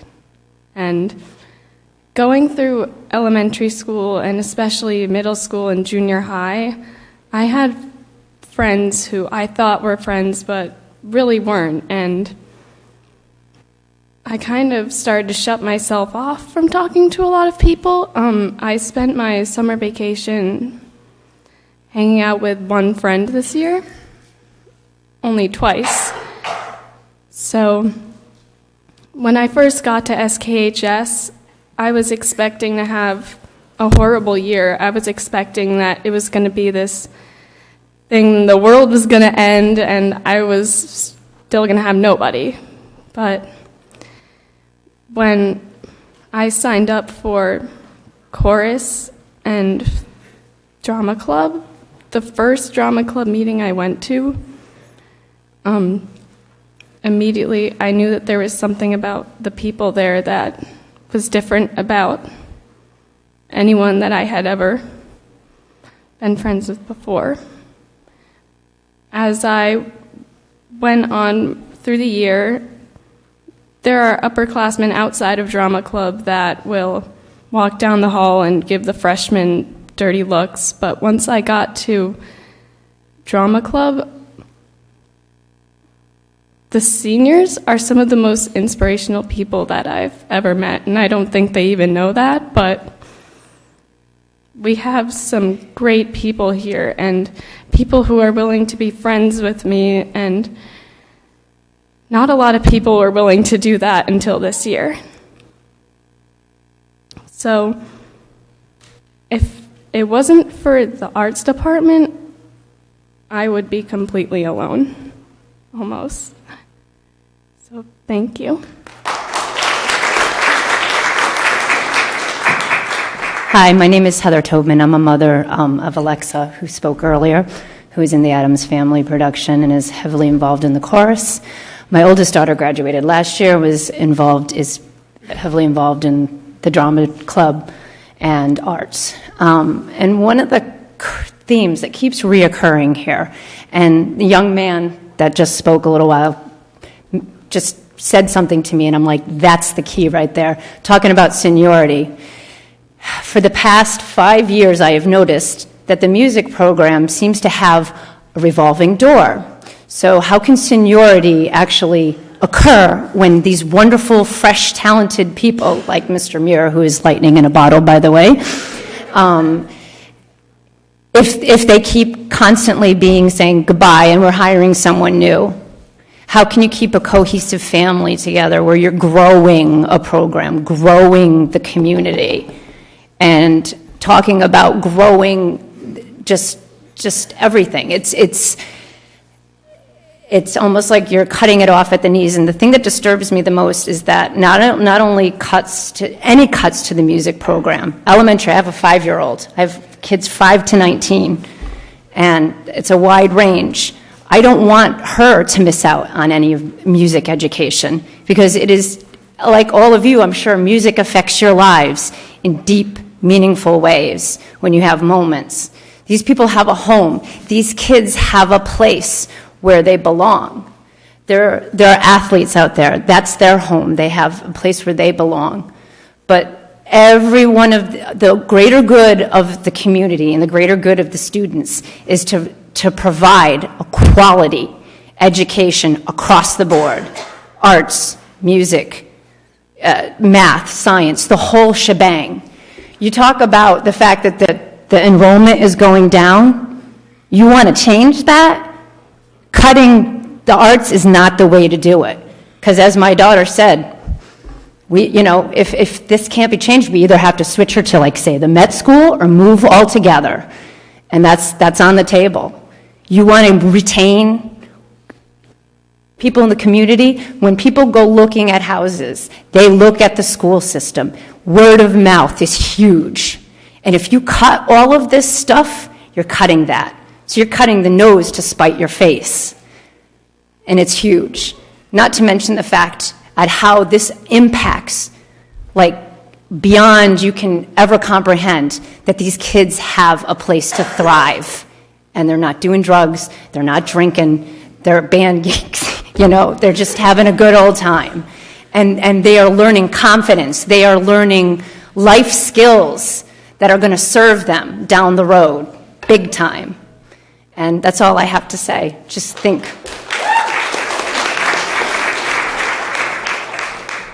Hi, my name is Magnolia Longworth. I'm a freshman at SKHS. So I know that this is not set in stone, and you probably feel like we're beating you over the head, like, don't take away arts. And you're probably, like, really bored right now because that's, like, all what we're talking about, so sorry about that. But, like, please, really don't take away arts. Oh my gosh. I came to South Kingstown in 6th grade. I was at a charter school before, KHA. So, like, I never really had set friends because they always like ended up going to other schools, or most of them at 4th grade, they went to Broad Rock or something. So 6th grade was like a huge grade for me. I was finally in like a public school, and I was like super happy about that. And I got into music. I can't sing, I know that, but it's just so much fun. And chorus there, it was so much fun. 7th and 8th grade, chorus was so much fun. I was never really into theater or anything, because like I can't act either. And so I went into 9th grade, and my year started out horrible. I really thought that I was actually thinking of moving. Like a lot of people here are like, oh, I was thinking of moving, and then arts changed and all that. But yeah, it actually did happen with me. I was really sad. I was like in a really depressive state, and we were thinking of moving me over to Narragansett. And then Adam's family came, and I joined tech. And wow, that just changed. Like, tech is so much fun. I was having so much fun. I met so many people. I had a lot of friend problems in the beginning of the year. And this, like, I met so many new people. I met so many great friends. And I was in chorus before, and I had, like, some friends there. And then, like, and then tech just kind of opened, like, this humongous world for me. And I met so many new people, and they were so nice. And Mr. Muir, I mean, like, he's just the greatest, man. I can't even explain that. Like, he's amazing. And he put on Adam's Family, and, like, he was, like, so dedicated to this. And our set, if you guys went there, you would not believe that, like, our carpentry place, like, made that. Like, that was amazing. We used that for, like, the budget we had. It was, like, really good. We made the most money, I think, that, like, an SK production has ever made. So that was pretty cool. I guess. I mean, I don't really know about that stuff, but it was pretty cool. I had like a really fun time, and my mom, she moved here for like the school, and I mean a lot of people move here for the school, and it's a great school. It has so many good things. It has a CTE, it has great athletic programs, it has great music programs, it has great arts programs, and it's really hard to choose one to cut. And I know it's like the whole entire cliche, like, oh, arts is going to get cut. Yeah, it actually does happen a lot. And I mean, it's really hard to choose. And I mean, you guys are all dealing with that. I mean, with the stress, I can't even imagine. Like, everyone's like, oh no, you're so bad. No, you're great. Honestly, I can't believe that you guys are like doing this. You ran for office, you're getting into this, and now you're under this stress, and everyone's like, I hate you. No, you're amazing, guys. Oh my gosh, I'm like so nervous right now. So, I don't know. Just don't cut arts, I guess. But yeah. That was good, I like that. Hi, my name is Lauren Cardente. You heard my mother speak and my younger sister Alexa, so we're doing the whole family kind of thing. Not necessarily. We'll get my 5-year-old sister up after this. No, I'm kidding. Okay, so I graduated from South Kingstown High School last year in the class of 2018, and I am a direct result of art education. And the way that you pose to impact these children's education is appalling, and the way in which it will potentially affect these students is detrimental. As a student, I was extremely involved in fine arts. Like, I mean, I would stay after school till about 9:30 at night. I became very great friends with the janitors, actually. They're really cool people. The studio space was my home. I really hope that you allow these children to keep that kind of home. Furthermore, I was in the drama club all 4 years of my high school experience, and it was unlike anything else. I acted as editor-in-chief of our school's magazine, which is it's called Abstractions. It's our literary journal magazine. It is a magazine of all artwork from the students in our community. I was also the president of a club called Project Venue. What we did was we would put on open mics for the school to raise money for charity. Kind of cool, fun. I wouldn't be alive without arts at South Kingstown High School. I suffered from numerous mental illnesses. While in high school, I was consistently dealing with passive suicidality, and I was hospitalized more than once. I also live with a disability, and I have bilateral hearing loss, and let's not go into how that is in the educational system, because yes, it's quite difficult, and really, the accommodations aren't there. but that's another story and a rant for another day. Yeah, so that made school very difficult. In SKHS Theater and the Arts, I promise you I would not be standing in front of you today wearing my red coat and advocating this issue and skipping my evening class. Oh well.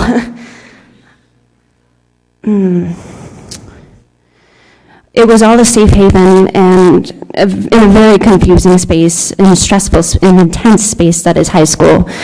That is South Kingstown High School. My theater friends and teammates were my family, and my fondest memories were with them. None of us belonged. We had no home, but we had each other and we found a home. And I can tell you that is so important. I have not seen the arts I have seen the arts programs be attacked time and time again, and you're making a choice on what to prioritize with a budget. And I know that's a difficult decision. But if you choose to not prioritize arts and art education and music, you are disregarding these students, you are disregarding our education. Where the funding wasn't there, we had to make do, and it was oftentimes the funding wasn't there. I want you to realize that students are here advocating for their education. They're sitting in the back. Our education is education. I worked in teen programs throughout high school at the Rhode Island School of Design Museum of Art. We talked about social contexts within museum spaces, having many conversations, doing curation projects. After I graduated high school, I worked as a museum education intern, and I decided that I fell so in love with it and that I want to do that with the rest of my life. I also would help out with raising funding for an organization called City Arts in the south side of Providence. It's really cool. They provide art programs after school for children that need them. I want to do this with the rest of my life. I want to work in art education, and I wonder if we continue to passively cut funding for these programs, if there will be a space for me to do so. I wonder if I will also be a teacher that is advocating for my job, or if I'll see students standing up advocating for my job. I could give you the statistics. Yes, it improves test scores to have children have art education, and I know South Kingstown High School really cares about their test scores. I could give you all the statistics, and I'm sure many of the parents here, I know they have done that, and I'm sure you'll hear many more hearings in which they will read you statistics. That's great. But I'm here telling you my story, because my story, I'm a student, I'm a person, it matters. They matter. They all have their own different story. I watch South Kingstown lose a music director every single year. I bet you can't know their names. The music directors that they lost every single year, I bet you don't know their names. But we do, because we were their students, and they impacted our lives. My senior year was Mr. Muir's first year at SK, and I saw everything change. I mentioned I ran a club called Project Venue. There was a change in the arts community, in the interest, in the passion in individuals. I was always passionate, and I was surrounded by people that were always passionate. But I saw as it spread like blood through the community, and it was intense and beautiful. This year, I came to see the musical The Addams Family. You heard my sister Alexa speak earlier. She was in the play. She was a lead, as were many of my friends that are sitting in the back. And all of us alumni, we were blown away at the talent. It was like unlike anything we had ever seen before. We were like, oh my God, they got so good after we left. They're laughing because it's true.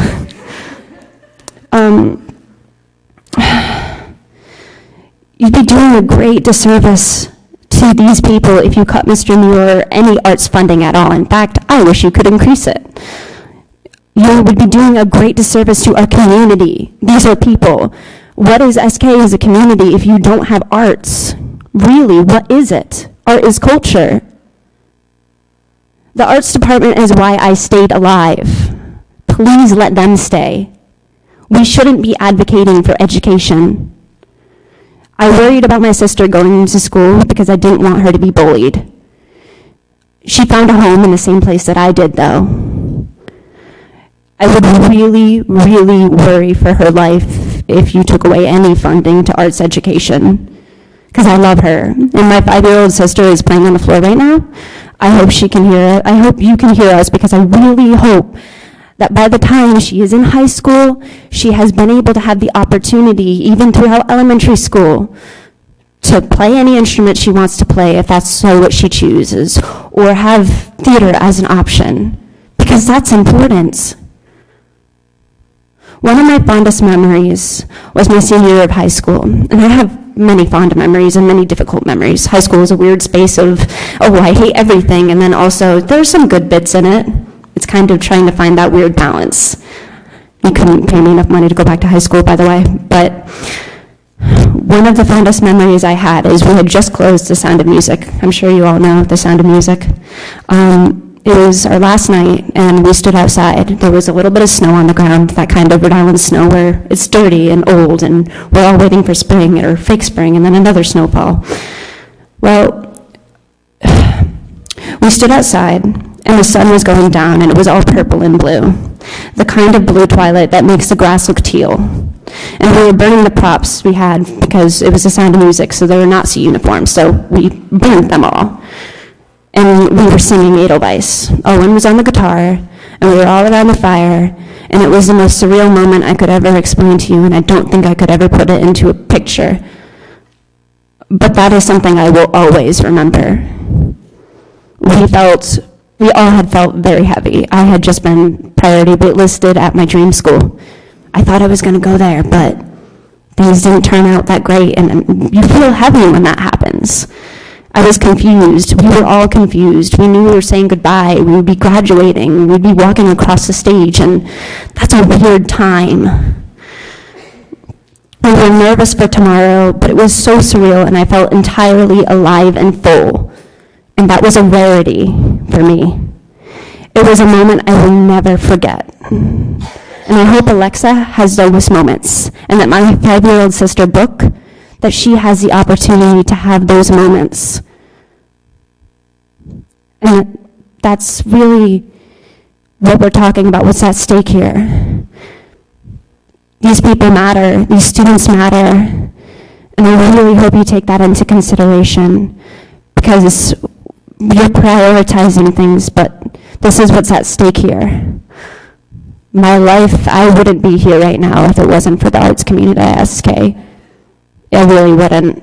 And I'm glad that I am here to say this right now, that I can be advocating for this, because it is so important just to have that opportunity to sign up for that class, or to have somewhere to go after school when you don't have anywhere to go. Thank you for listening to me, and I hope, yes.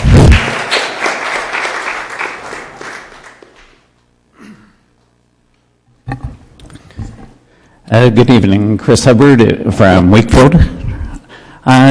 Remind me again the difference in cost in tax dollars to the average homeowner between the 1.74 or wherever we are right now and the 2.5% that school committee originally asked for? Is it $8 or $9 or $10 a month? Something like that? It was less than that. Yeah, Mr. President, I think the number was 7. The real challenge, though, is the cap. The problem isn't so much that you can't get from 1.7 to 2.5 in an affordable way. We can't get to 2.5 without making. And how about from that's fair enough. How about from the 1.74 to whatever right up against the max that we could do? We are at the max. We are at 3.97 right now. Okay. All right. But just to kind of put a number on all of this, it was somewhere $7, $8, $9, $10 a month. We're not talking a lot of extra tax dollars here, folks. To end all these problems, the agonizing choices that school committees being forced to make year after year, $9, $10 a month, a couple cups of coffee. How many spend 180, 175 bucks a month on cable? $10 a month sounds like a bargain. Please, please, let's find every dollar we possibly can for the school system. Thank you.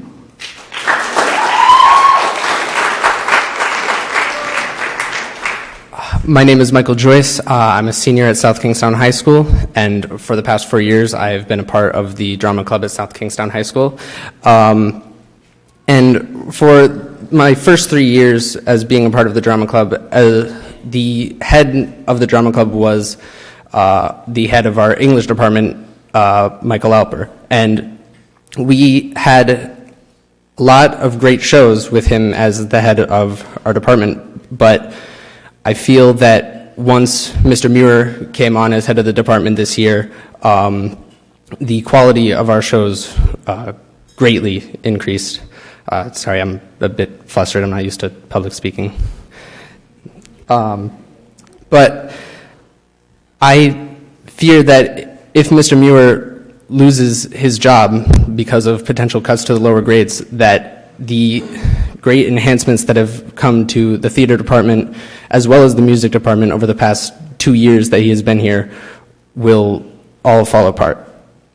I have made so many friends through that theater department, and I worry that the people that are coming into that department I worry that the kids that will be coming into the department in the future will not be able to have the same opportunity, the same friendships that were offered to me under a different teacher's direction, because Mr. Muir's direction, especially with the Adams family this year, which I was a part of,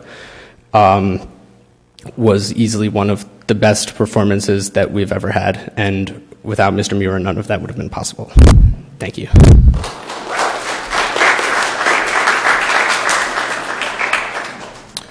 Hello, Bruce Wadler, South Kingstown. I've raised 4 children in this town, and it's hard to not sit here for several hours and not be moved by all the statements that people have made. But with that being said, I'd like to have a point of clarification, if I may. My understanding is that the town council approves a property tax transfer to the school department, that the town council does not have the authority to determine what programs are funded within the school committee budget or not funded. So it seems that most of the questions and pleas that have been made by the audience tonight really should be directed towards the school committee that has made the decision to impact the music department and the arts department. So with that being said, if the town council can only approve a property tax transfer, and as the town manager has indicated, we're at the 4% cap, what that means there has to be a transfer from another account, the operating account or the account that's been set aside for the bonds. Well, apparently you've already taken $165,000 out of that account for the bonds to offset the accounting for the car property tax. So where does the other money come from? Does it come from EMS services, emergency medical? Several weeks ago, my wife spoke to several of the council members after we had heard the budget hearing, and she recounted some events that happened at her nursing home, where an elderly patient who went into a cardiac arrest could not get transported to a hospital in time because an EMS was not available. Whether or not, even if the EMS were available, would that person been saved? We don't know. But the fact remains that EMS did not show up until after, unfortunately, the resident had died. So we take it out of EMS.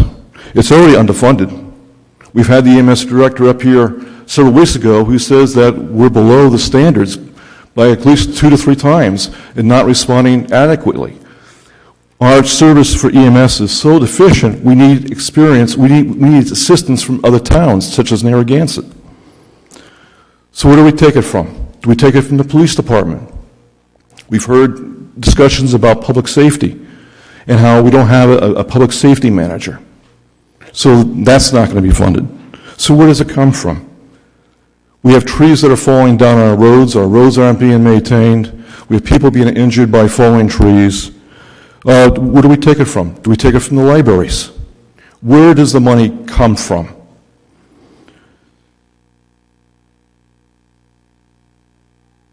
This is going to have an impact on this town. And again, I understand what these impacts for reductions in the school committee and the students have. But right now, the taxpayers are under duress. I've kept on repeating myself after town council meeting. We're under duress. We're under duress from the state. Just this past week, the House Labor Committee approved legislation, Evergreen Contract, which will bind municipalities, if approved by the House, the Senate, and signed by the governor, it will bind municipalities to existing contracts with public unions. There will be no incentive for public unions to negotiate. So talking about bargaining in good faith, that's going to go away. Almost every single municipality in the state has come out against that legislation. In South Kingstown, we have a school committee that fails to ignore the facts of a declining school school enrollment, excess capacity. We hear things thrown out time and time again about what they want to do. Well, let's close Curtis Corder Middle School.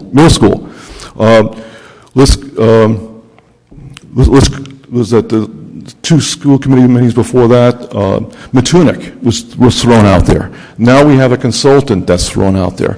All very speculative savings. What we really need is the school committee to get serious about the budget and make serious decisions. Again, I'll say that if we're going to talk about the music department and art department, the buck stops with the school committee. And what I'm here to ask this town council is to consider not just looking at the schools, but you're also entrusted to represent the rest of this town.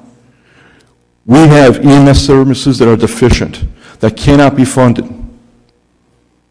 We need that service. We need a public safety officer.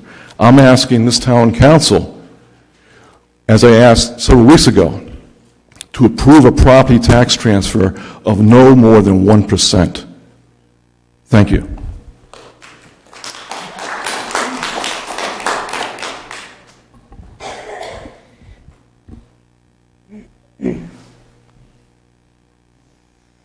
I'm sorry, excuse me.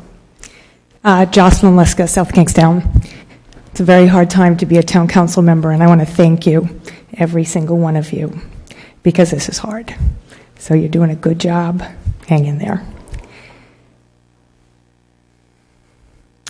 Tonight I want to teach you a little bit about cardiac arrest, and this is going to be a little bit hard for me, so you're going to have to bear with me. Okay? Cardiac arrest resuscitation is heavily studied, and it's studied to find the most effective form that's clinically reliable for obvious reasons. There's a massive amount of ongoing study, and I have very limited time, and so do you. So I'm going to present what's currently in best practice guidelines. In one study of patients with out-of-hospital cardiac arrest who survived long enough to get to the hospital, 24.5% survived at least 3 years. Two important predictors for survival long enough to get to the hospital are under age 70 and professional cardiopulmonary resuscitation that does not require the use of medications at the scene. Early professional CPR is defined as CPR that begins within 10 minutes of collapse by a trained healthcare professional. Professional CPR includes chest compressions and ventilation, which ensures oxygenation that might not be carried out correctly by bystanders. It includes the use of defibrillation equipment that might not be available in ordinary settings. Professional CPR delivered in a timely manner that meets national and statewide benchmark data, along with defibrillation at the time of arrest, are critical components of emergency resuscitation that holds the promise of saving lives. CPR for child victims is even more complex and requires earlier intervention than adult CPR. The smaller the size of the child, the emotionally fraught situation when a young child or infant is involved, and lack of appropriate bystander access to pediatric-sized equipment all matter. And those factors all contribute to failure to resuscitate in the absence of professional CPR experts. Survival decreases by approximately 7 to 10% for every minute after witnessed cardiac arrest without the intervention of professional CPR performers. We don't meet statewide national benchmark data of 8 minutes. You know it because the chief was here and he told you. We don't meet benchmark data of 8 minutes for EMS response times to sudden death and cardiac arrest victims or any other emergencies like infant choking, needing Heimlich, older adults in restaurants needing Heimlich or CPR. You know it because the chief was here and he told you. I know it, and I'm going to tell you why it's so important to me. Outside of my professional life, a few years ago, a 54-year-old was surfing in South County, and he suffered sudden cardiac death in the water. He was dragged from the water by bystanders. Bystander CPR was initiated, and 911 was notified. It took 18 minutes. 18 minutes before EMS got to DePaul. 18 minutes. It was another 3 to 5 minutes before they reached the victim. He was in agonal breathing with an unsustainable heart rhythm and was a grab-and-go transport by the EMS team. A grab-and-go means that the patient's situation is so severe that there's no time at that moment to do anything, and the smartest, best thing is pop him in the ambulance and get him to the hospital. He arrived at South County Hospital, was intubated, stabilized to some degree, and life-flighted to Rhode Island Hospital. He died inch by inch over a period of 7 months, suffering the indescribable side effects of inadequate and too late resuscitation delivered at the time of arrest. If you don't understand what that means, let me first explain that the victim lost all his toes because perfusion did not occur. A robust EMS is a critical social determinant of a community's health. I've talked to you a lot about social determinants, and I am a national expert on them. A robust EMS is critical to our global community. The victim at DePaul was my 54-year-old brother. He left 2 children behind who will never see get married. He'll never see his grandchildren. He'll never see my grandchildren. And he will never fulfill his life's promise. I will never get over it. I will never get over it. And I hope none of you, and none of you, ever have to experience the failure of emergency management systems to get to one of your loved ones in the event of cardiac arrest because we lobbied for one teacher's jobs using our school children, which I happen to be disgusted by the way.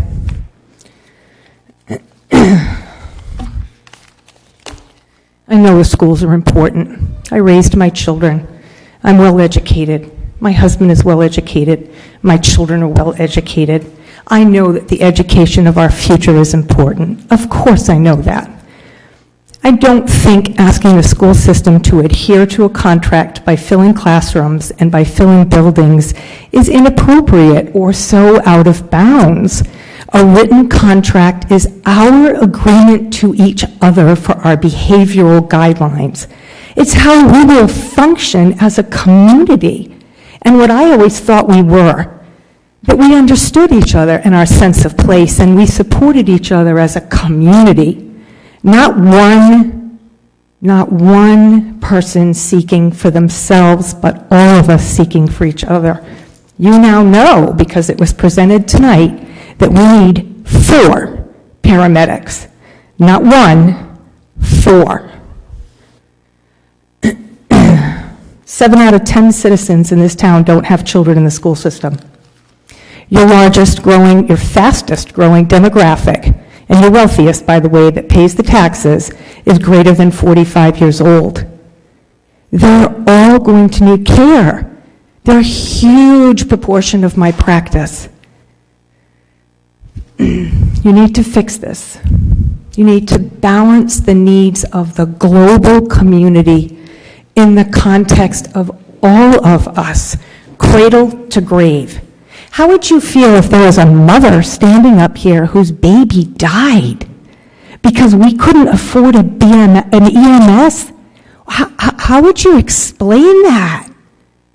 And what liability is that to the town that we can't meet benchmark data and provide an adequately funded EMS system, not even a robustly funded EMS system? We cannot provide an adequate system. Sorry guys, you're the end. You, 1, 2, 3, 4, 5, have to make the hard decisions. It's not their decision. It's not their decision. It's not their decision. It's your decision. You make the decision of how much money you transfer to the schools. They make the decision of how they manage it. You have to take care of all of us. All of us. I hope you reconsider the compassionate and well-thought-out recommendation of our very expert town manager, someone who I have come to know and respect very much. And I hope you consider the global municipal needs and your responsibility in this. And I thank you kindly for your time. So I want to just point out that this is not pitting program against program at the table. And we've funded everything that the EMS department has asked us for, including significant raises just this year, so that we're much more competitive with neighboring communities. I think in the future we're definitely looking at expanding the program. There are towns and municipalities that don't have EMS departments. So I'm proud of our department and the work that they do. I don't want it to be seen as something that's deficient in our town. At certain times of night, yes, it is. So that's when we rely on help from other towns and municipalities. Did you hear? We have multiple Excuse me, I'm talking. Oh, I'm sorry. I thought you were done. Excuse me. Please sit down. I allowed you to speak Well, other for people 5 have- minutes longer than the time. Other people have come back were up to allotted. I respond. know, and that's why I allowed you to speak.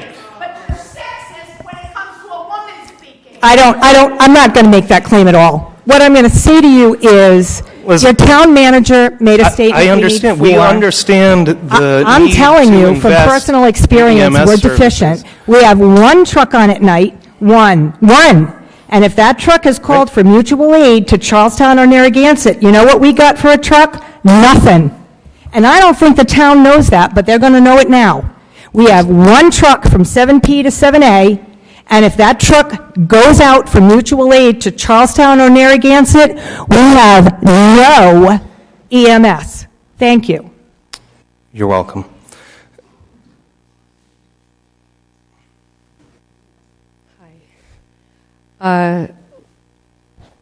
It's a very upsetting story, and my heart goes out to you and your family. I am, however, here. My name is Sarah Laidler, and I'll try to make this short. I know everyone's been here for a long time, and I appreciate your letting us talk. I have 3 stepchildren who've all been through SK schools, and I currently have a junior, and I'm really here to support Mr. Muir in particular. As many have spoken about him, he's very humble, and I just want to make a couple points, and I'm trying not to repeat what you've already heard because I think a lot has already been said. I'm a psychotherapist. I've been working with teens in the school systems for 27 years. I know how important drama and music is for social and emotional learning. But I also know how important it is, just kind of the ripple effect and what it does for the school and the community. It's the humanity kind of the community. I talk a lot with parents about getting their kids engaged in things and finding their passion. And I talk a lot about knowing where your kids are and keeping track of them. That's kind of hard these days. I got to tell you, I know where my son is 5 days a week. After school, he's with Mr. Muir 5 days a week. And that's all the time that he's not with his family. I'm not sure that in all those times he's You know, I'm very sure he's got a lot of other things to do, but he's there consistently, and he's there and makes really, really good time, use of their time. I know you know all the stats and all the things that people have said before, but I will tell you it's like a phenomenal program. And I've had an inside view a little bit because not only because my son's been in drama and Escape, but also I've done a lot of chaperoning. So, and that's kind of like you're there without the kids really kind of, you know, it's like I'm the last thing that they're worried about. But you really see them in action, and they own this program with Mr. Muir, and they feel like when, you know, they're part of something that's bigger than themselves. And I see, you know, different types of people coming together and finding like their passion together, and how do they collaborate, and how do they connect, and how do they make what they are doing better. And it's amazing, and I really do attribute it to Mr. Muir in particular, but also, of course, Mr. Benz, and the whole program is wonderful. And I love this idea. I know it's been thrown around, maybe the CTE, having people come. I love that idea of people coming to our school system, and I know that these are the two people who have really built the program, and I'm really excited to see what's next. So I think that's all I'm going to say tonight. Thank you. Hello, my name is Christian Blaney, proud parent of 2 theater kids. So I want to take the conversation a little bit in a different direction and talk maybe even a little bit more broad, not necessarily just about what Mr. Muir has done, but about what it means to the community and also to local businesses. And now this is something that everybody can kind of appreciate. If you look at the Addams Family production, 1,800 people went to Addams Family. And when I was there, I saw a lot of folks that I do business with in town who had no skin in the game. They had no kids in the program. They had nobody there to see. They had no relatives there. They were there for the fun of it. I saw a couple of attorneys I work with who were there with their families just on a night out. And if you tried to get into a restaurant on any of those nights, it was impossible, so forget it. What's interesting about what has happened with this town, it does instill some pride in what's going on here locally with the arts, is Mr. Muir has formed partnerships with Gear Productions. I'm actually on the board of directors for Gear. We do All Abilities plays. It starts with elementary school plays, and it goes into folks with special needs. That's where the spark starts. That's where the kids get interested in theater, in music, and in those types of programs. Also has started a partnership with the Contemporary Theater. So now, when you go to performances at the CTC, you see kids from middle school and our high schools in these productions. This is tremendous, and this is new. My wife and I have had a membership of the CTC for the last 4 or 5 years, and when we were first going, you'd go on an opening weekend night, like Gypsy just opened this weekend. You go on a weekend night when it's the first preview nights, and there wouldn't be that many people there. Saturday night it was totally full. They were bringing folding chairs in, and there were kids there who go to Broad Rock. They were friends with one of our daughters. There was a couple of people from high school.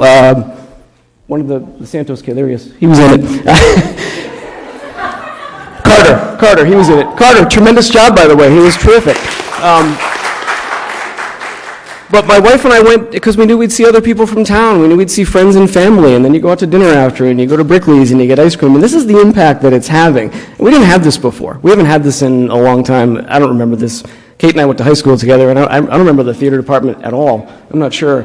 But that's really the impact that it has. It's not just, and I love Mr. Mayor, it's not just about one job, as someone may have just recently said. It's really about everything as a whole. And they're right. Unfortunately, when cuts come about, that's the first place people start to look, and it's a shame, because these are the things that build the community, and these are the things that folks like Mr. Muir and Mr. Benz are putting in all the overtime for, all the different performances, the concerts, the winter concerts, competing. I mean, the kids got to do testing at CTC this year, where they were directed by professional directors from the Contemporary Theater. That's a great experience for those kids. And I know that my daughter, Anna, who spoke earlier, is a freshman, and she's benefited tremendously from this.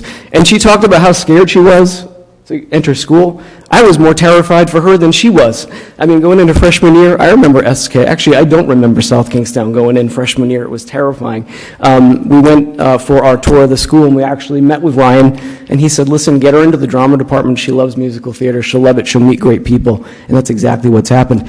So now I have a middle schooler who's doing Little Mermaid down at Broad Rock. You should all go check that out. It's going to be awesome. And she can't wait to get to the high school to see what's going to happen because of all the excitement that it's brought. So this is a community thing. It's community investment. And I know maybe this isn't the forum to plead for what's being cut and what's not, but I think it's important to note that this goes beyond the school. It goes beyond the high schools. It goes out into the community, and it goes into the pockets of businesses when people are out and about and they have something to do. So thank you.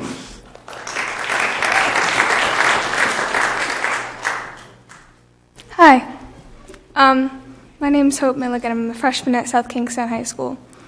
And I always thought that it's dumb or you're stupid to be in the drama club, or in music, because that's just the facade that society puts on. But it's not. The best people that I've ever met are part of this drama and music club.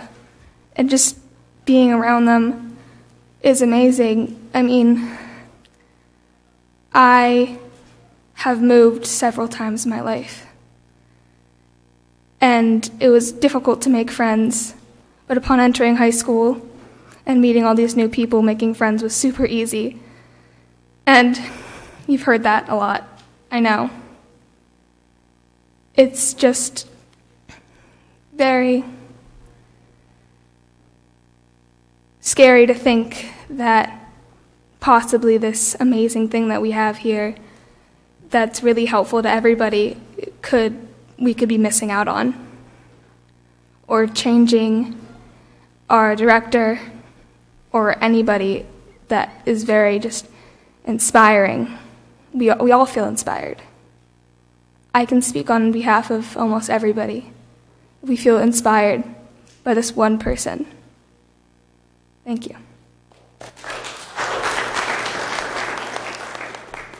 Hi, I'm Stella DeSimone. I'm a freshman.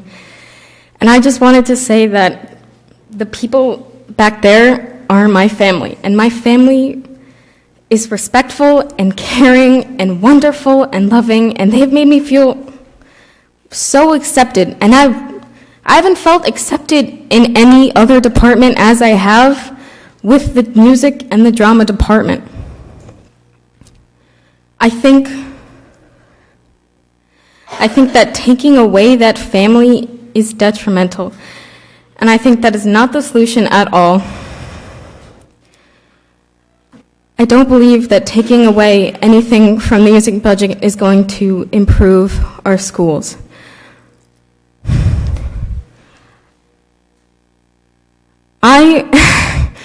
Next year, and in the future years in my schooling, I am planning on going to the EMT pathway, in which I hope to help people in medicine, and I hope to help people who are affected by cardiac arrest, and I hope to help them. I hope to save their lives. My heart goes out to anyone affected by that. I have dealt with loss in my family this year. It's the worst feeling in the world. But my family's sitting behind me. If we experience that loss, and people older than me have experienced that loss so many times before, I don't believe in causing that loss again and again. I also believe that Mr. Muir has inspired so many children. I tried out for the Rinia All-State Chorus, and after my audition, I was in tears. I thought I had done horrible. And Mr. Muir came up to me, and he asked me if I was okay. I can't remember another teacher asking me if I was okay, except for Mr. Muir. And then, when I got in, he sent me an email congratulating me and reassuring me that even though how terrible I'd felt after my audition, I had done well. And he just continues to inspire me. And I'm going to try it for Escape for next year. I'm going to try my very hardest to make him proud and to make my family proud. And I think that the cause of keeping him here, keeping his family and his children here, is in no way, shape, or form disgusting. Thank you.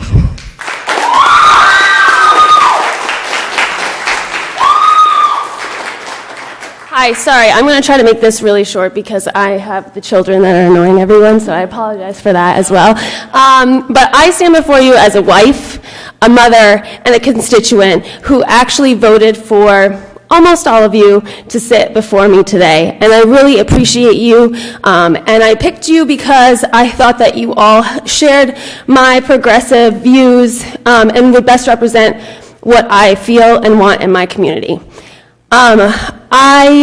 As I stand here and say thank you, I also would like to say thank you to all of you who came out for Mr. Muir. I am his wife and these are his children, so it is beyond belief. I've been in tears all night over there, and just as much as he has impacted your lives, I can definitely say have impacted his as well, especially tonight and mine, so thank you for that. I will say that this may feel a little bit preemptive, as I know that you guys haven't made specific cuts yet, but as Mr. Muir's wife, I have watched over the last many years his position get cut. Because unfortunately, when cuts get made, they most certainly start in the arts and music. And so, unfortunately, that means that we've moved around a lot, and so he has had many different jobs. In fact, he has his job now in South Kingstown because of a cut that was made in Warwick, and the Warwick School District lost him. And they were all very saddened by that. Many other families came out, and we still see many of them today who say they wish that he was still there because he made such an impact on their children.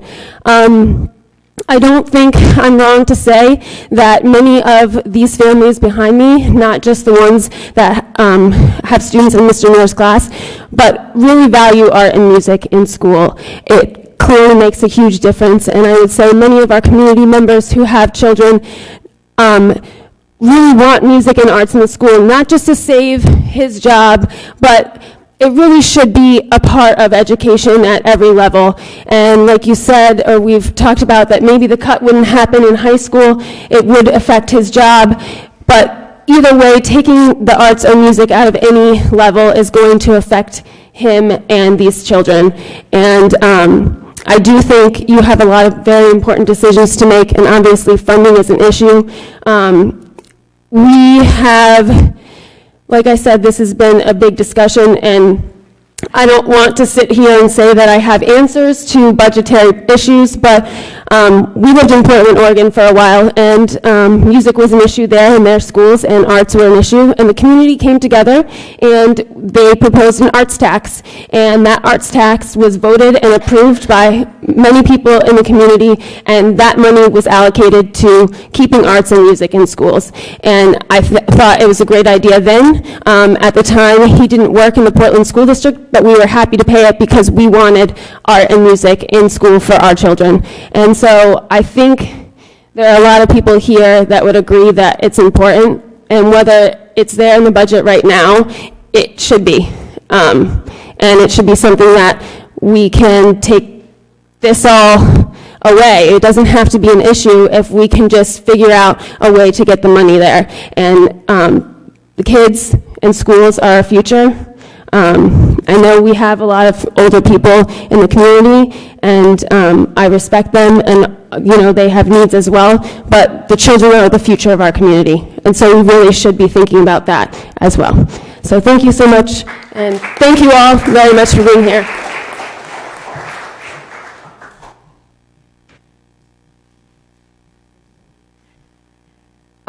I am a freshman at South Kingstown High School. My name is Ashlyn Lasham. I am personally not a part of the drama program at my school, but I am in the concert band. I have a 6-year-old brother, and recently he was a part of his first school production play at his elementary school.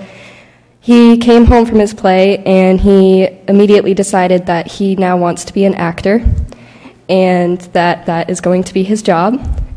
I remember he told me that, and I immediately thought, this is amazing.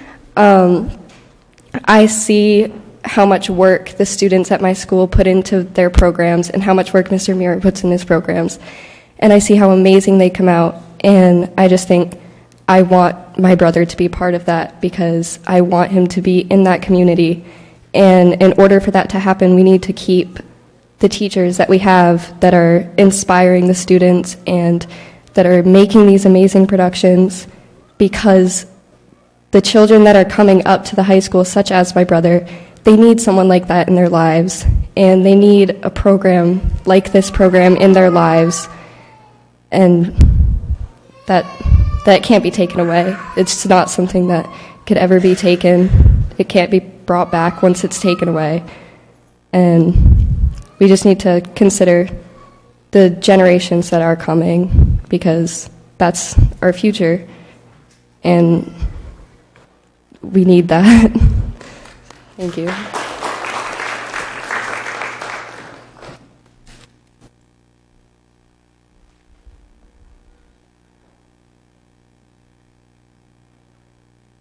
Hi, I'm Carter Santos. I'm a 16-year-old sophomore who goes to SKHS. I'm going to keep this short. I'm mainly an athlete at SKHS, but theater's been a part of my life since I was 9. What we did after, I've been going to SKHS only 2 years. I've never really had, with soccer, I've never really had something that, how Stella said, a family.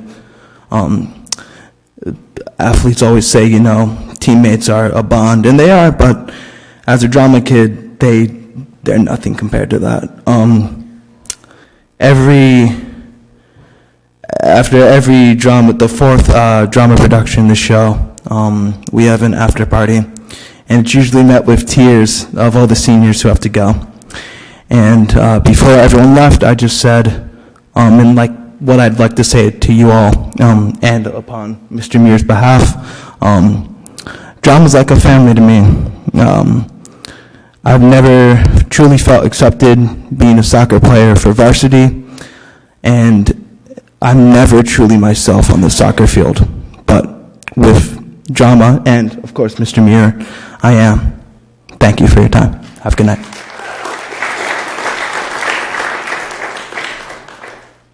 Hi, my name is Christian Fernandez. I go to South Kingstown High School. I'm a sophomore there, and I'm here to speak on Mr. Muir's behalf. When I was a freshman, I didn't really join the drama club at first. I did our first production, but it wasn't really anything big. It was us working with the CTC, and I didn't do the musical at all. I just didn't approve of it. I didn't like it at all.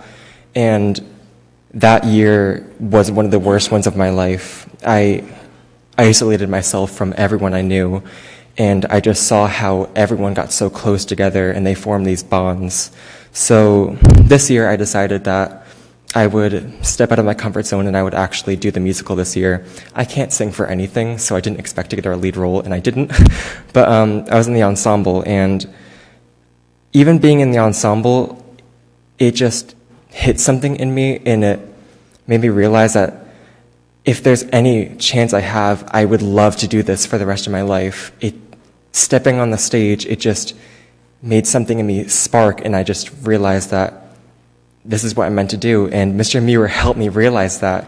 He gave me this character to play, even though I was in the ensemble. He didn't just make us the ensemble, he gave me a certain role to fill in it. It made me feel good because it didn't make me feel isolated from everyone else, like I was just a pawn in a show. And it really made me happy because I'm very nervous. I don't like public speaking. It's one of the reasons why I actually joined drama, because I have stage fright as well. But yeah, just to end this, he's a really good man, and he's made a lot of people happy. He's helped me through a lot, and I'm very grateful for him being here, and please don't let him leave. Please. That's all I have to say.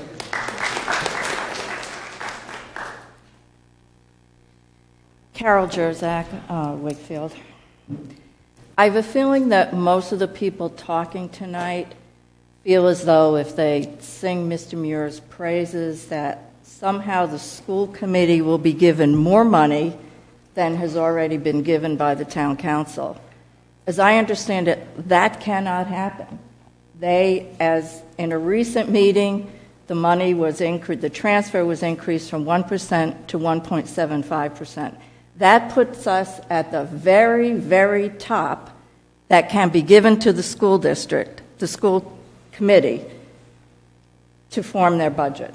We can't go any higher, no matter how much we enjoy the plays. This is the school committee's decision now as to what they want to do with the music department. They have as much money as they are going to get. This is it. I think a lot of people speaking tonight don't understand that, number one. And for earlier tonight, when I understood that we're going to hire a consultant to help more efficiently use the budget money, could be a good idea. However, from what I heard, I thought you were taking out of his or her purview to not include recommendations as to facilities and layoffs. Why in the world not? You did not use facilities, you didn't say something about facilities and layoffs were not being put in there? Sorry, at school committee, we don't have back and forth, so I just wanted to make sure that we were able to... Oh, we're not following all the rules anyway tonight, so go ahead. Okay. What I was saying is because we've already completed a facility study, we don't need to do that again. So we already But this guy is going to give you the best way to do it. So the point is not that he won't be looking at facilities. He will be looking at the entire picture of the district, but his recommendations and what he has come forth saying that he believes he can do in terms of a $2 million annual savings going forward, the $2 million would not include facility closures or layoffs. That $2 million, so anything above that. So there's a $2 million fudge that you guys aren't taking So it's not advantage fudge. of it? It's not fudge, and it's not any discredit to what our really talented administrative team is doing and has been doing. It's having an outside view of how you can look at contracts and where you could be more efficient in terms of your contracts, your efficiency of your buildings, your programs, your transportation. Well, that's a little scary that there's $2 million there that someone can come up and find and nobody else here can without hiring him. However, I hope he or she certainly does look at our facilities because that certainly is the biggest money saver, and I think we seem to not want to look at that. Not using the facilities and layoffs would be irresponsible. So I do hope he's being told to certainly look at that. The real money could be saved there, and that money could be put back into the programs where it should be. We've talked all night about the music program. Savings could save the music program, close a school, lay off teachers that are teaching to half-empty classrooms, make them live up to their contractual obligation under their teacher contract. Why do we have half-empty classrooms and we're worrying about cutting the music program? I just don't understand it. I feel we need to stay with the previously agreed upon 1%. Hopefully, that will cause the school committee to, and it was brought up by a school committee member, that if that was the case, we would need to seriously look again at closing a facility. And with closing the facility comes the expensive teacher salaries and support staff that we do not need. And as a side note, I feel as though Mr. Muir I'm sure he's wonderful. He's had all these kids come up to attest to how wonderful he is. But I have to tell you, if I was one of the other music teachers in this district, I'd be a little pissed off because they're not here to defend their jobs. Your job's not at stake. Oh, they are if they follow what the whole meaning of all these kids coming up and talking, they're saying to keep you over them. I'm not, it's just, this whole meeting has taken a shift that it shouldn't have taken.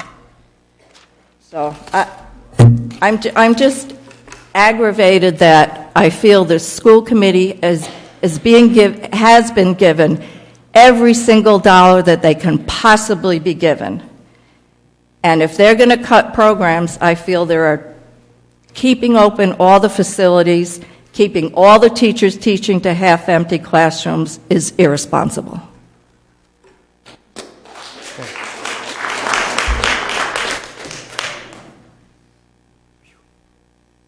These are tough acts to follow. My name is Larry Englander, resident South Kingstown for almost half a century. I may be approaching the elderly status with luck in a few years, so I'm invested in some of the things that were said. I also had 3 children go through the South Kingstown school system, and my wife and I chose to live in South Kingstown originally because of the reputation of the school system as one of the very most primary factors. In fact, my daughter was the star of a musical. I can hear her singing right now, and that was many years ago. And she has taken that talent, which I didn't realize she even had, and gone on to become an environmental lawyer, and then now she's head of an advocacy group for disabled people, using those speaking or performance and legal skills. So there is something way beyond what you see right in the schooling of children. Anyway, I've written some notes down, so I will be fast. If I can read them. I haven't written longhand in so long. A few weeks ago, a large number of 5th grade students from all over the state, including a busload from South Kingstown elementary students, spent 2 days and a night at W. Alton Jones Environmental Education Campus, putting to the test some of that which they learned at weekly meetings of their SMILE clubs. SMILE is Science and Math Investigative Learning Experience. It's a club where kids can gather with like-minded kids who are interested in science, biology, mathematics, and things like that. Also, a few weeks ago, a large number of middle school students, including a busload of South Kingstown middle schoolers from all over the state, spent 2 days and a night at the URI campus engaged in a science challenge, renewable energy device constructions and critical modifications and testing of these devices, putting to work a great deal of their background work at weekly SMILE Club meetings all through the year. A few days ago, busloads of 4th graders from SMILE clubs all over the state, including a group from South Kingstown Elementary School, participated in a full day of environmental and biology exercises presented by URI students, bringing with them, the youngsters brought with them much of their background learned at weekly SMILE Club meetings.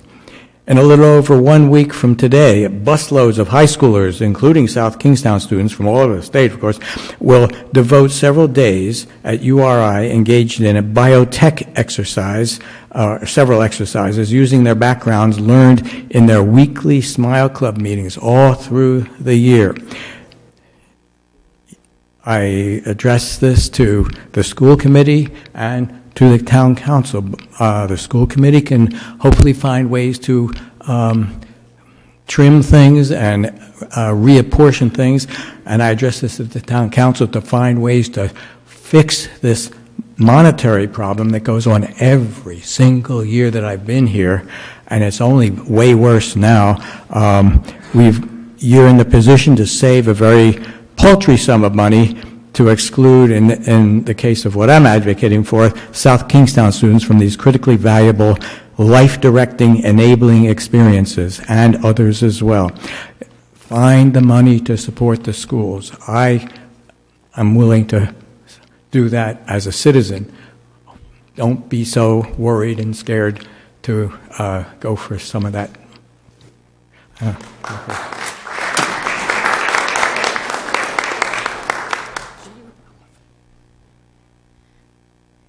Hard to follow your husband, but one, I want to thank the school committee for all of the hard work that you've been doing, and the town council for wrestling with all the issues that make a town a desirable place to live in. And we're all sitting here for long periods of time, and I realize we all have other things that really could occupy our time, so I can't help but commend each and every one of you for putting the kind of effort into thinking through some of the problems and also the wonderful things going on in our town. And I couldn't help, after listening to wonderful testaments for the arts and music program in South Kingstown, and my 3 children certainly tooted their horns, played the piano, and were in plays, and loved every second of it. But what they really got out of it, on top of all of the camaraderie, was they felt invested in their schools. And when you think about how important that is to a whole community, if we can say that kids go to school in South Kingstown and they really enjoy going to school, then we've done something right. And from what I'm listening, that there are a lot of kids in different programs that are enjoying their experience here. And I think we do have to be mindful of the cost of different services that we have to supply to this town, to the people of this town, me included, in cases of common safety and all of the normal town procedures that we, I think, come to rely on. What I think that we need to keep in mind, though, is that all of the different activities that go on in a school, of which different kids partake in, give them that opportunity to be part of a family. And that is an identification where they know that they're welcome there, that you can, I know in Smile, kids will come in and you can see their shoulders relax. And they realize they're in a group of people where it's cool to be smart, not always the message in the hallways. And so that's one group. The art and music, wonderful people, are in another group where they come in and they feel very comfortable, and like someone else suggested, they can sing out of tune and love every second of it. I would be one of those. You would not want to hear me as a solo. But what I wanted you to realize with Smile is that unlike some of the people who have expressed that almost like a leverage, that if you don't keep this, we're gone. And the high school, 60%, actually a little bit more than 60% of Smile is minority. In the middle school, a little over 50% of Smile is a minority, and in the elementary, over 50% is minority. These students don't have the option to go elsewhere. And we have to remember that everyone in our audience, as I looked around, represented a certain segment of the population, and not necessarily the people and the wonderful students that I'm advocating for. And I think that if you didn't realize it, and I don't send emails to the town council because, you've got a lot of other stuff to read. My one would probably hit the spam 1, 2, 3. But we've put 672 South Kingstown students through the SMILE program since 1994. Of those, 572 have gone to college. Noting the demographics, that's an 87% graduation from high school go to college rate. And that, to me, is telling me that we are closing the gap between the haves and perhaps the have-nots. And they might not be the singers or the players in a play, though they could be, because we're only once a week for 2 hours. But I will tell you that I don't get a Christmas turkey or a New Year's bonus. But when one of my students goes to Brown Medical School or to the pharmacy college at URI and graduates completely in the 4 to 6 to 8 years that it takes to do that, you get chills that says it was worth it. And these wonderful kids are in STEM areas. They like science, technology, engineering, and math, and if they didn't start loving it, we give them enough hands-on experience that they really feel like they should be part of a community that's very successful. And I think that one of the problems that we're all facing, and I'll put this delicately, there are a few elephants in the room that we're not looking at that cost us money, that we're afraid to go after because, or reduce, or maybe make it equitable. And I really think that consultants are wonderful, but we have to understand who are the untouchables or the elephants in the room before we go hire somebody to look at it without our real understanding of where some of the funds are going. And I also look at something like a statement coming across one of the morning news shows from Rhode Island that in Rhode Island we have a 35% child obesity rate. Can't be healthy. Can't be good. And when we send kids home from the middle school and the high school with no intramural program to run around if that's their thing, because we can't spend $30,000 for intramurals, what are we spending it on? What are the elephants in the room? So I would ask you to think about that in Smile, it would cost about $16,000 to run this program for a year.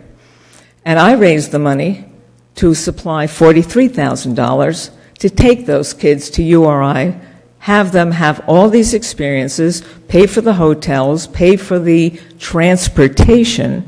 Now there's an elephant right there to look at. And it seems to me like it's a huge bargain when we know that some of the people who've graduated Smile are back in this state as MDs at Rhode Island Hospital, pharmacists all over the state, and they wouldn't have had a chance at those occupations. So I'm not suggesting by any means that we get rid of arts and music. And I'm certainly not suggesting we get rid of the Smile program. But I am suggesting we take a deep, drill-down look at how our money is being spent. And it's very hard, if you look at the sheet that I took, even from the town, all the way through the school committee, or the school department, those are major categories. And we have no idea how that money is spent within the major categories.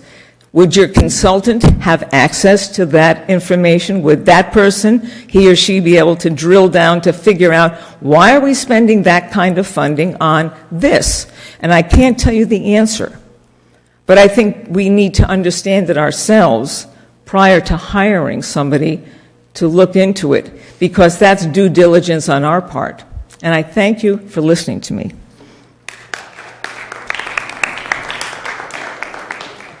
I'm sorry, Mr. Beasley. With all due respect, I'll be quick. Sarah Schofield, I spoke to you about a month ago. Brothenbrenner, the whole thing about how a school...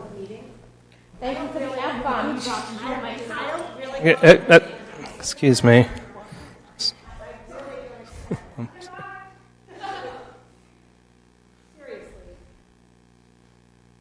I'll wait until she's done.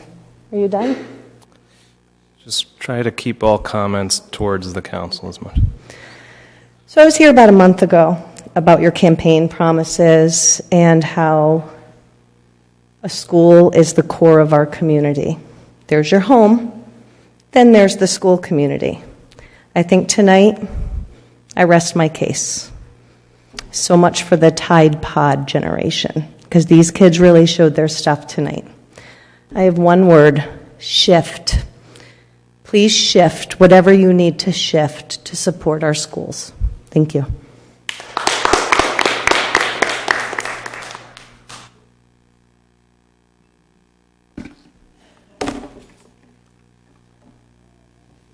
Anybody's pen?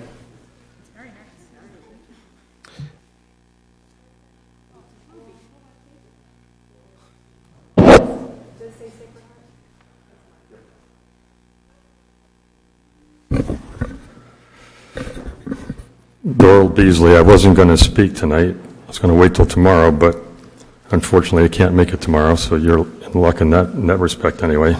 I'm going to try and answer that woman's question if she wanted to know where all the elephants are. I'm going to tell you where all the pachyderms are hiding tonight. Okay, so about 35 years ago, South Kingstown, about that time, was one of the top 3 school districts in the state. That's why people were moving here in droves. We were right there, Barrington, East Greenwich, South Kingstown, the top 3 school districts in the state, was no doubt about it. But we haven't kept up with those other 2 towns since that time. On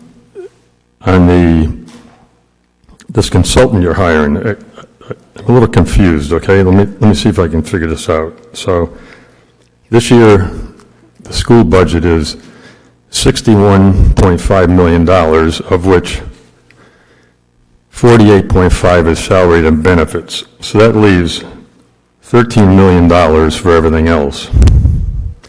But you said that you're not going to lose any people, so you're going to take the $2 million out of everything else. How the heck are you going to do that? You couldn't even fund the programs you had this year. For instance, this is in the list of cuts that they made this year. Tech. Our schools are crying for upgraded technology, $82 million. Sports, 3 different categories of sports, intramural sports.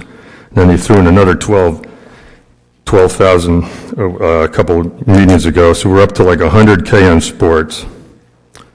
The CARES program, see you later. Smiles, gone. Textbooks, $13 million. Late buses, 13,000, I'm sorry. Textbooks, 34,000. So all those things there, it's about 400 grand. That's about four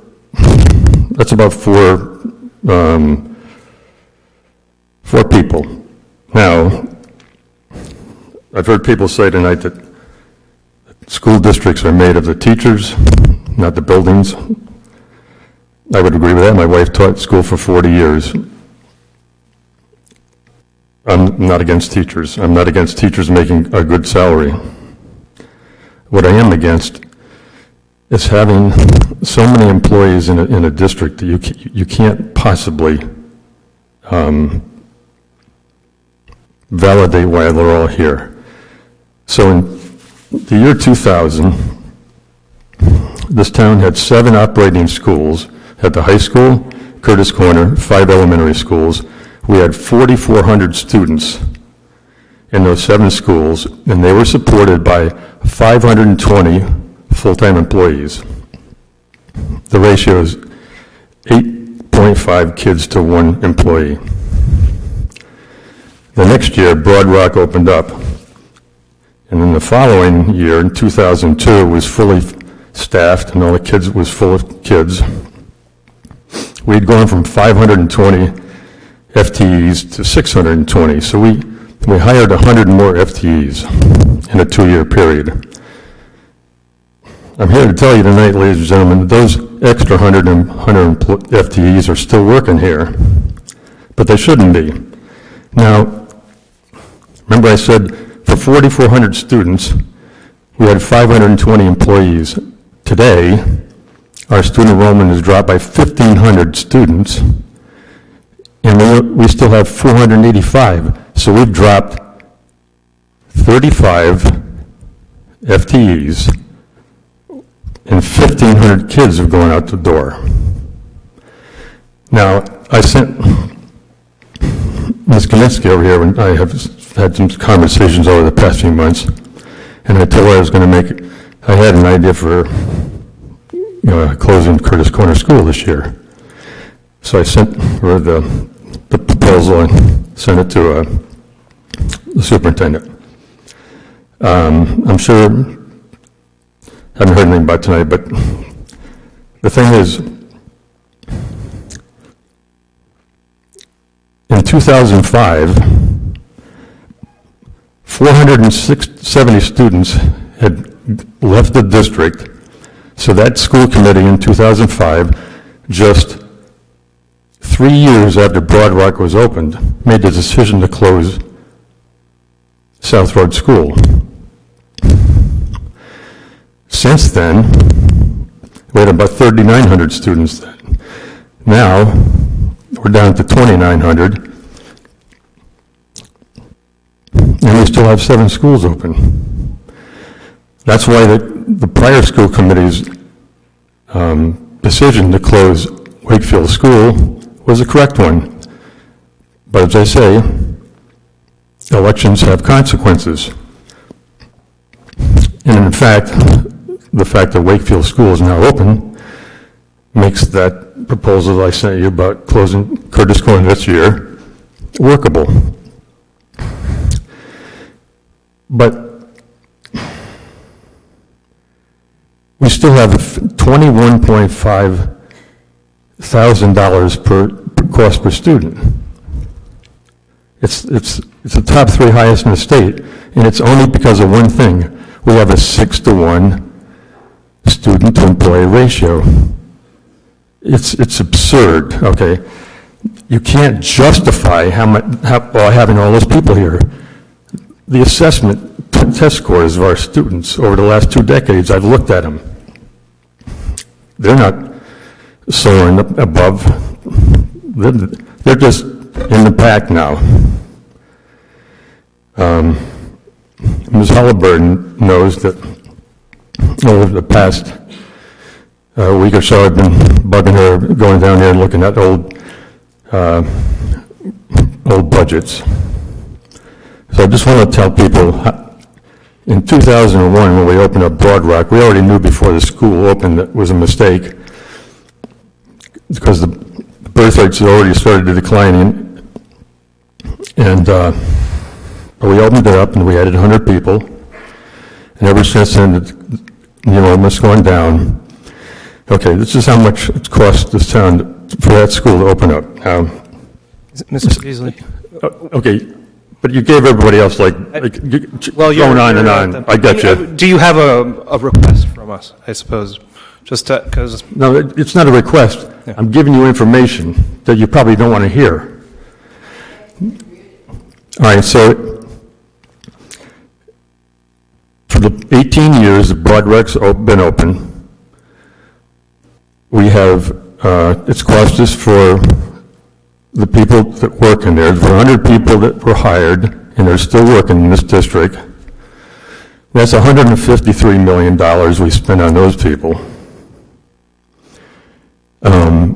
The school cost $16 million, and to run the school for these 18 years costs another 25. So up to 194 million because we built that school we didn't need.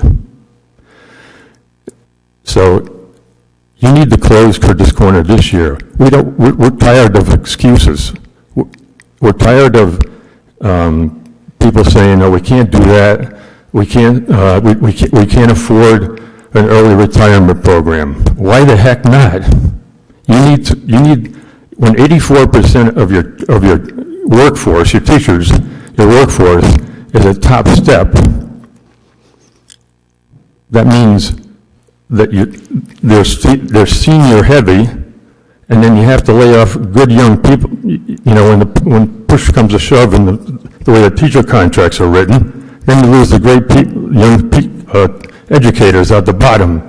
That's another bone of attention my wife always hated, but you don't have to. The bottom line is you make the choice to cut Smiles, to cut CARES, to cut all those programs, to keep people that we don't need.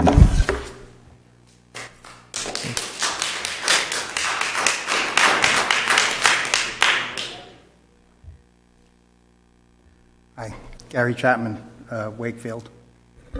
I just have a few things a couple different items I wanted to talk about. First of all, I want to, bring the EMS program back again, because I think that, we do have a situation that needs to be corrected. It needs to be corrected right away.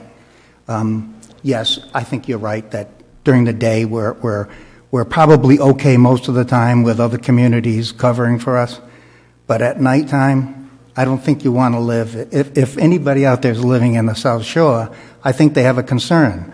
I think Snug Harbor, Matunic, Green Hill, we have at nighttime 15 to 20 minutes to get there from the station on 108. That's a concern. It's a concern now. It's not tomorrow, next budget year, any other time. The number one thing a community has is to provide life support services to the citizens who live in it. We have 30,000 people that live in this town. I don't know what it gets to in the summertime, especially in the South Shore, probably 45,000 at that point. We have 16 people providing services for that many people. Do you think that's right? Do you think we're providing the services to the community that we need? I think we need to have a conversation about that right now during this budget year, because it's going to, it's really a situation that I think is serious. So with that, I'll move on to a couple of school committee items. I was at the last school committee meeting when you had the consultant there, and I just have a couple questions about what he was saying, because I'm getting confused as to what happened. Because I thought he said that his fee was around 40% of the savings. That's not correct? What is his fee? I didn't hear you. His fee is 200. The scope of work that he gave us, he quoted us for 200,000. Okay, but let's say he can't find 2 million. Let's say he can find 700,000. What's his fee? It's 200,000, but it's contingent upon him finding savings to cover that. Oh, his fee is 200,000 no matter what he saves? Yes. His fee is it's not a percentage, because it's folks. based on, If I may, it may not be in the town's best interest to be talking about price or discussions about price as an RFP has not yet been drafted and yet hit the streets. They talked about it at the school committee meeting. I mean, I think it's a fair comment to ask about it now. The RFP will define a scope of work which may be similar in some ways to the scope of work that was discussed at a school committee meeting. However, that scope of work has not been developed, and that scope of work is not before the commercial public.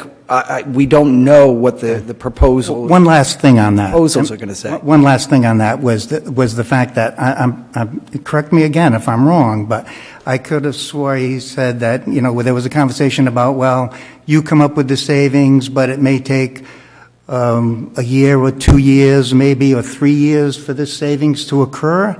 I mean, are you going to wait for your money while that savings occurs? And he kind of hemmed and hawed and said, well, no, I think that what happens is that I come up with the savings and you sit down and agree with me that those savings are attainable, and then I get paid once we agree that the savings are attainable. But if the savings never occur 3 years down the road, he still gets paid. Is that how it works? I think as the town manager just said, at the I don't last want to talk about it. Well, at the last school committee meeting, we had someone come and describe the process to us, and now we're creating an RFP to put out, so we can't discuss But that's what was specifics. discussed at the school committee meeting. You want to go back and look? I mean, everybody should go back and look at it and listen to it, and you can see what was said. Then the second, I'm curious to know what you prefer. Like, what do you think an ideal consulting situation would look like? I have no idea. I'm just talking about what was discussed there. I mean, I usually people go out for RFPs for several different consultants, and they see what comes back. I have no idea. I'm not. Okay. The other thing is the RIDE response to the Stage 2 submittal. I'm a little confused as to what's happened. They responded on March 27th, and the town charter says the planning and construction oversight, the responsibility for the planning and construction oversight is the responsibility of the school building committee. Yet, I hear there has been a meeting taken where 3 members of the school committee, I guess 4 members of the school building committee, sat down with RGB and went, I think the superintendent's words were, page by page, through and therefore no members of the public were there. Is the school building committee out of the picture now? Is there somebody else doing this? Did that happen? There are internal meetings that happen all the time on a number of areas. Did 3 members of the school committee? The school building committee is still thriving, alive, and well. So they're It will going go to their table. So they're going to go through the report with RIDE. I'm with RGB. They're going to go through the report page by page and discuss that. Because I guess the town manager was there, you were there, 3 school committee members, and you were there, Brian? I mean, I just want to know, like, members of the public go to the school building committee all the time so they can learn what's going on, and yet if you're going to have meetings that are not open to the public, where's the trust that we have in what's going on? Mr. President, if I may. Please. I would like to comment on this. I think that's a very legitimate concern. I think it's important for the public to know that the systems and the processes are as transparent as possible. The superintendent is, however, correct in that there's also a need for internal meetings. Neither a quorum of the school committee nor a quorum of the school building committee was at the meeting that you've referenced. Yes, but and that's very convenient for that. The purpose of the meeting was to have a conversation with a consultant, with a firm that is employed by the school district to find out, to be honest with you, whether they performed up to the expectations that the school committee had. So why the wouldn't you want the conversation was public there? about the performance under a contract. It was a conversation between a contractor and his principal. So this was something then that you would normally, if it was a normal quorum required meeting, you would say would be like taken in executive session, because you think it's, in other words, you're saying that it was because of the contract with the RGB that you didn't want anybody from the public there, so you guys did it a different way. To be honest with you, it wasn't a question of wanting somebody from the public to be there or not to be there. It wasn't, first of all, my meeting, so I did not call the meeting. I arrived at the meeting late because I wasn't altogether sure it was a meeting I was to attend. However, the point of the meeting was to have a conversation between a principal and his agent or their agent. It was a conversation between a contractor and the employing agency to discuss performance under the contract. That was the purpose of the meeting, that was the content of the meeting, and that is an appropriate internal meeting. It may be a legal meeting. I don't know whether it's an appropriate meeting when you don't, you specifically didn't want the public there. Come on, let's face it. again, not my meeting, and I had no expectation about who should be there or who shouldn't be there. Will there be any more of those kind of meetings? Again, not my agent, I can't tell you. Well, is anybody here going to comment on that?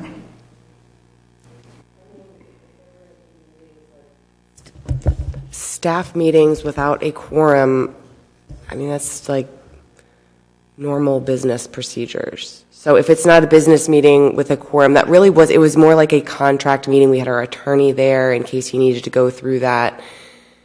Yeah, I know, but come on. You know that there's lots of community concern about what's going on with the facility. The stage 2 comes back that they're disapproving it until November so that you can redo it. We have those, they're called building committee meetings. So we will have another one. And there Yeah, will be, but you had a meeting with IGB to go over that with nobody there, with not even the building I have a feeling committee. nothing I can say will suffice. So I'm just going to zip. Okay, this is, it's not, it's not something that gives us a lot of trust in what's going on. Rob, can you tell us the result of that meeting as to the performance of the architects in regards to the RIDE 2 application?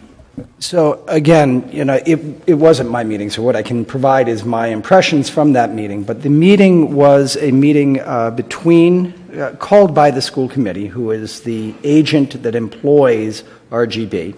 So the school committee called the meeting with RGB to talk about what happened. Why did your application? You were employed to bring us an application that would be successfully reviewed by the State of Rhode Island's Department of Education. We were not initially successfully reviewed. What happened? What's going on here? Explain yourself. RGB came and talked about what they thought the problems were that led to the state deciding that the application should be reviewed at a later date and not early. Went page by page through the 21 pages, if I'm not mistaken, of notes that RIDE had sent to the school committee and the school superintendent and said, this is what we think this means. So they literally just walked through that agency presentation, that agency review document, and said, this is what we think needs to happen. Or, I'm sorry, I want to check that. This is what we think happened. There wasn't a conversation about what they thought the next steps were. They then were directed to produce a document that explained for the public what their response was to each of those critique points that RIDE had put in that 21-page review document. That was the sum and total of the meeting. There was no, what should we do about it? That conversation is a conversation that'll happen, my understanding, at the school building committee. And by the school committee. I mean, the school committee ultimately is the agency that is responsible for that application process. There is some question about what role the council will have going forward. If the application remains unchanged, then arguably the council's approval remains unchanged as well. However, if there's a change in the application, given the resolution that approved the submission of the application, I think that this thing comes back to the council.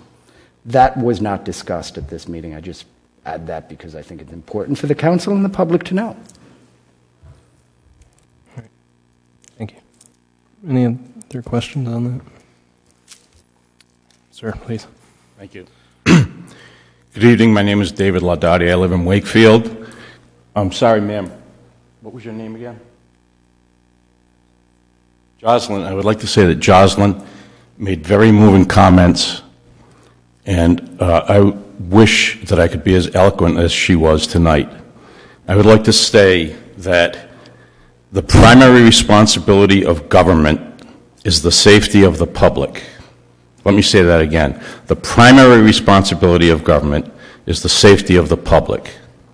And running an EMS system in a 53 square mile town with a population of 30,000 people, it cannot be done effectively.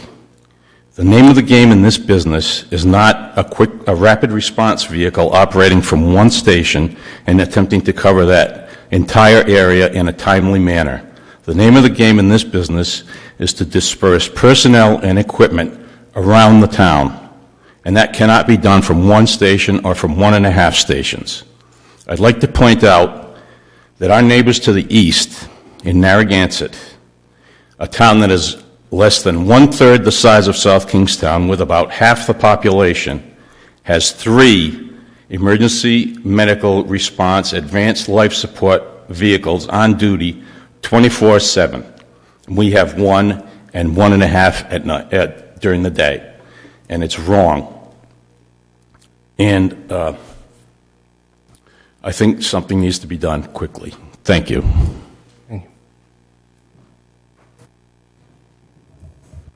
Mr. President, just as a way to sort of get to this issue, Craig Stanley is here in the audience, and I would suggest that before we close the hearing tonight, we give him the opportunity to just get up and address the council on this. Roberta Mulholland, Matunic Schoolhouse Road. First, I'd like to say that whatever it takes to keep teachers like this should be done. Policies about seniority that deprive our kids of young, fresh teachers that do what he does, to have those kids come up and speak, we should not be replacing these teachers. We should have a process that the best teachers are here, not the most senior, the best. Secondly, I don't know her name, but a woman stood up and talked about who's in this room. And she talked about the haves and have-nots. Who isn't in this room are the people that are going to come up and tell you that they are almost on the tax sale list or that they've been on it. They're not going to. Years ago, I saw a woman come up at one of these meetings, and she talked about being on the tax sale list. It was traumatic for her, and she was screamed at by our town manager at the time. Screamed at. I have noticed that there has been a chilling effect on public comment from this town council, and it comes from Mr. Collins. A couple of years ago, I spoke here, and I was against something that Mr. Collins was for. I questioned the appearance of impropriety of him presiding over a meeting and voting to give our public dollars, our tax dollars, to his father's employer. He didn't like it. I was heckled from this front row. I was heckled. My mistake? I didn't say anything. I didn't demand Mr. Collins call that to order. My life experience and my professional experience, I have a very thick skin. After that meeting, 2 women came up to me, thanked me for speaking, and were going to speak, but saw me heckled and didn't dare. They didn't dare get up because, as all these kids have done, God bless them, they've got the guts. Could be something to do with the drama class, but they've got a lot to come up here and speak. But the public, this is just a fearsome place to be. And to be treated disrespectfully, to have you tell someone every time they get up, it's 5 minutes, it's 3 minutes, but let other people speak on and on and on, it's chilling the public input. To have our council president publicly say that he doesn't find people who are complaining about this little tax increase, which is a cup of coffee or 10 cups of coffee, not credible, that's a chilling effect on the public. Who wants to come here and be condescended to, belittled, or discriminated against? I'm the one that yelled sexist. 2 reasons. One, my observation is that our town council president chooses who you decide to cut off or who you speak condescendingly after. And it includes the one female member of our town council. And I've seen that happen. It might not bother other people. It bothers me to see you treat other people that way. There are people in this town, I represent them every day. They have trouble paying their taxes. They don't go out for coffee. One of my very good friends works full-time in her 80s. Most of you know her. Why does she do that? To pay her taxes. We need empathy for these people. I think the haves are here, but the have-nots, they're not coming, they're working, they're fearful, and they don't want to be publicly up here saying they can't pay their bills. So please remember the empathy for people. They don't all have thick skin, they're afraid, and they want to be heard. They also would like answers, and I want to just say, as to Gary's point, that whole meeting and your inability to answer the question is not acceptable. If you called the meeting because you're the chair or the president of the school committee, you should be able to answer the question, not, I don't know your last name, Bob, Mr. Z. So again, I'd like to see you take ownership of every kid's comment that came up here tonight, because they all should have been addressed to you. They shouldn't have to worry about this teacher. They shouldn't have to worry about he's only been here 2 years. He is what we want. When I think about the best teachers I had in high school, a lot of them were older. We looked forward to having them. Some of the very best were right out of college.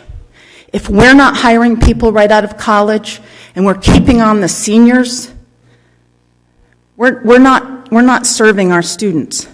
Let's have all these teachers like this who engage them, who sounds like rescues them with his teaching. Thank you.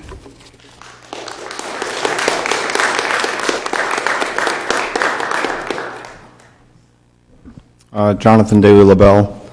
I won't take away from anybody's experiences at all, but I'll just say that I know the town council president. I've seen him give people 15, 20 minutes. Within the last few months, I was sitting there. It's one of the regular speakers. You might even remember the time that happened. And I'm sitting there like, why is this guy going on and on and on? So I think... I apologize for that. But I think overall, he's been pretty generous with the time. And I've been coming to these meetings for a long time. I can think of town council presidents from years ago, not really great.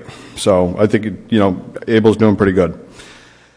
So all these another fun night at town hall, right?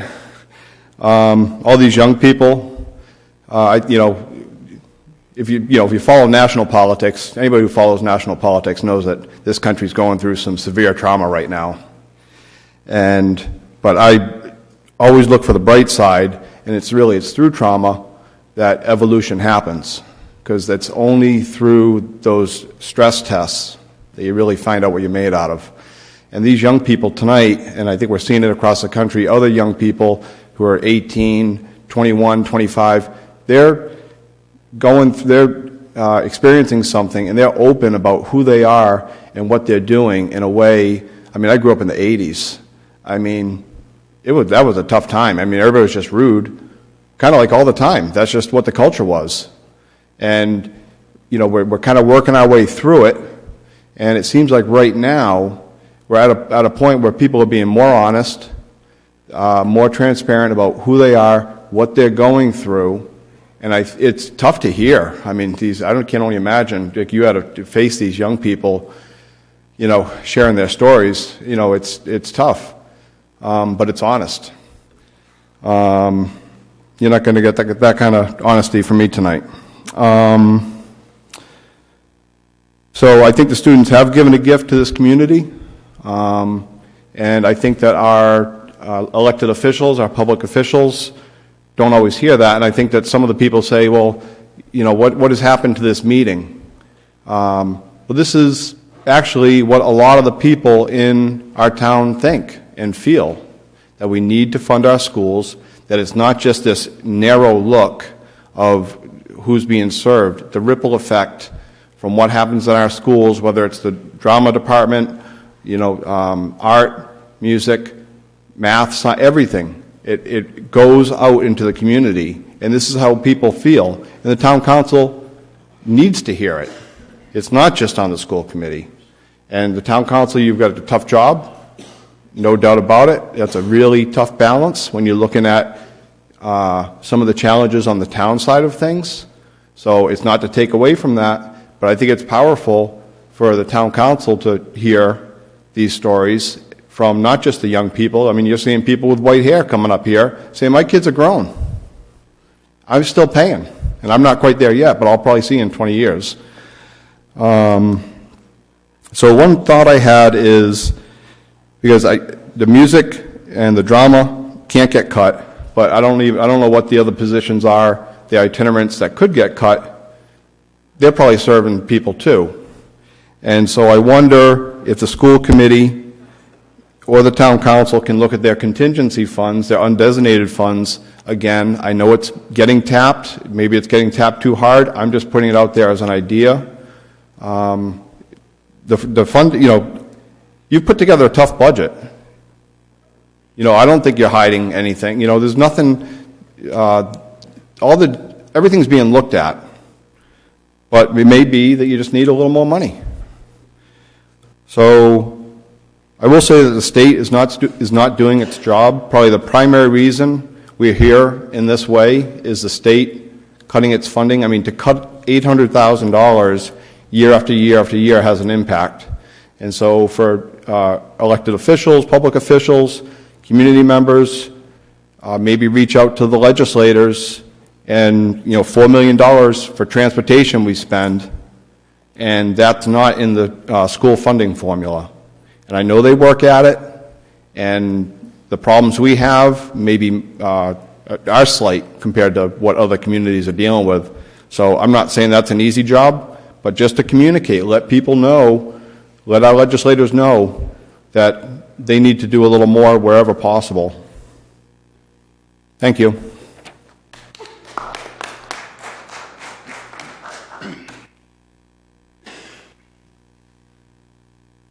Hi, my name's Greg Sweet, and I have a question. On the consultant that you guys would be hiring, he'll have access to everything to check.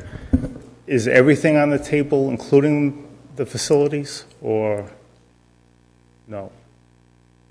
So my point in explaining that he wasn't looking at facilities is to make it clear to the public and to the town council that we weren't rehashing something that's already been done. So we're looking at a more comprehensive view. So we're not looking to redo what has already been done. This is a different vantage. So we're going forward with the facilities plan that it's being worked on by RGB.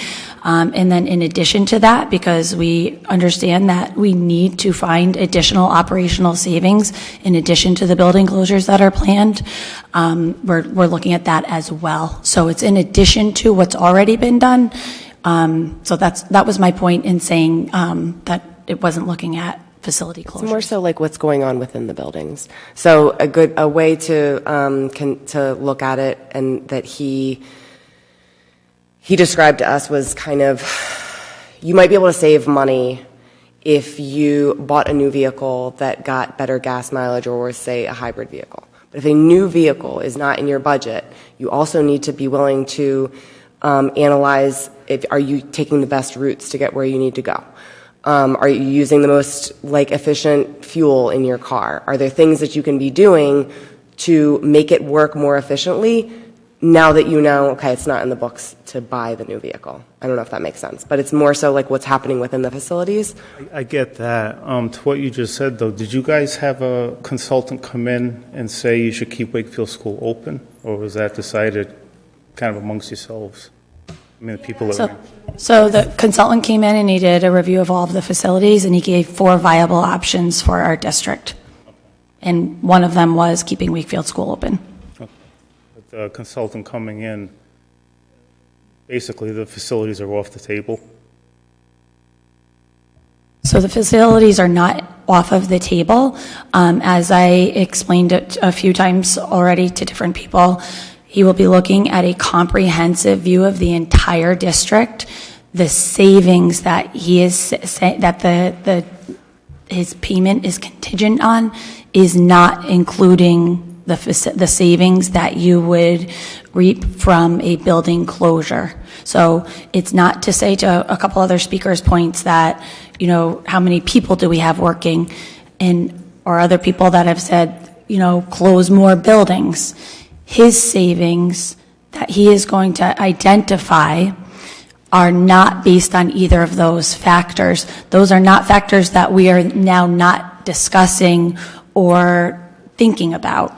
So those things are not off of the table by any means, but these savings are separate from that. So that's really the take-home point, is that there are many different things that we need to look at in this study that we're looking to complete, or this analysis would be a better word, is savings that are separate from those.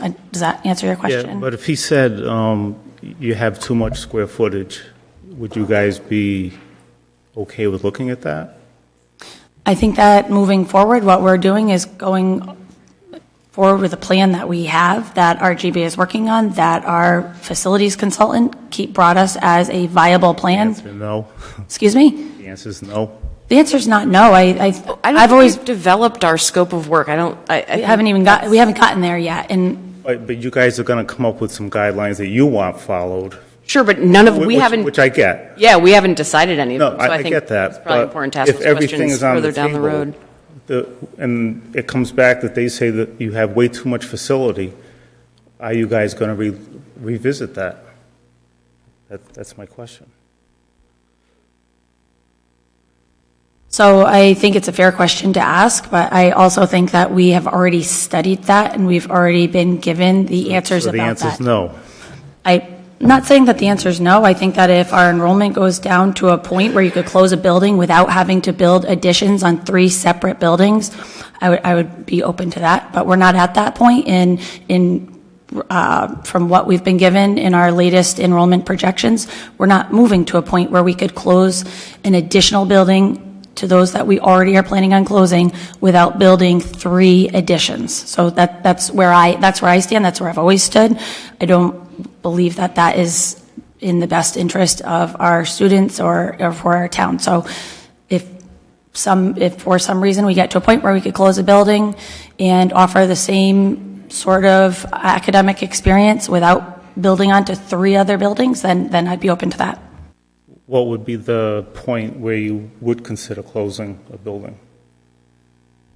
I think I just spoke to that. I would be open to closing. You said that if you hit a certain number, then you'd be interested. So that number would be where the team that we work with felt comfortable that we could close a building, maintain our same class sizes that we've been maintaining, without building 3 additions in order to accommodate those students. Specific number. It's just kind of not a specific number.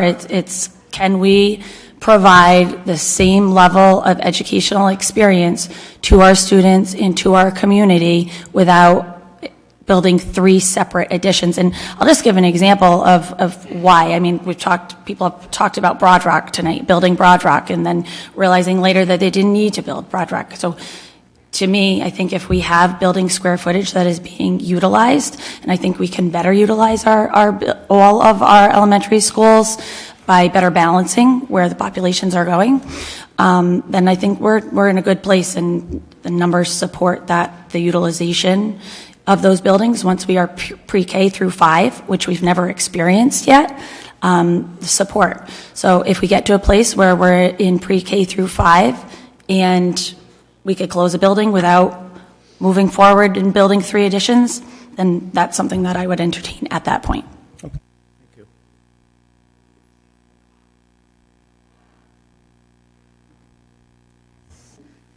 Hi, my name is Kate Bucci. As a younger teacher who has been the lowest on the totem pole, who has seen the detrimental effect of the seniority PAT process, who has a brother who flourished in the music and arts program, and who is also the product of South Road School closing, I see all sides of the conversation. With that being said, I just wanted to point out that I survived the closing of the school with my mom on that side of the table. And I'm doing just fine. And I do think that's the direction that this conversation needs to be going. And again, I've been where this teacher has been and moved to California as a result of it. So I can't seem to understand why we're holding on to a building when we have much more at stake. Thank you.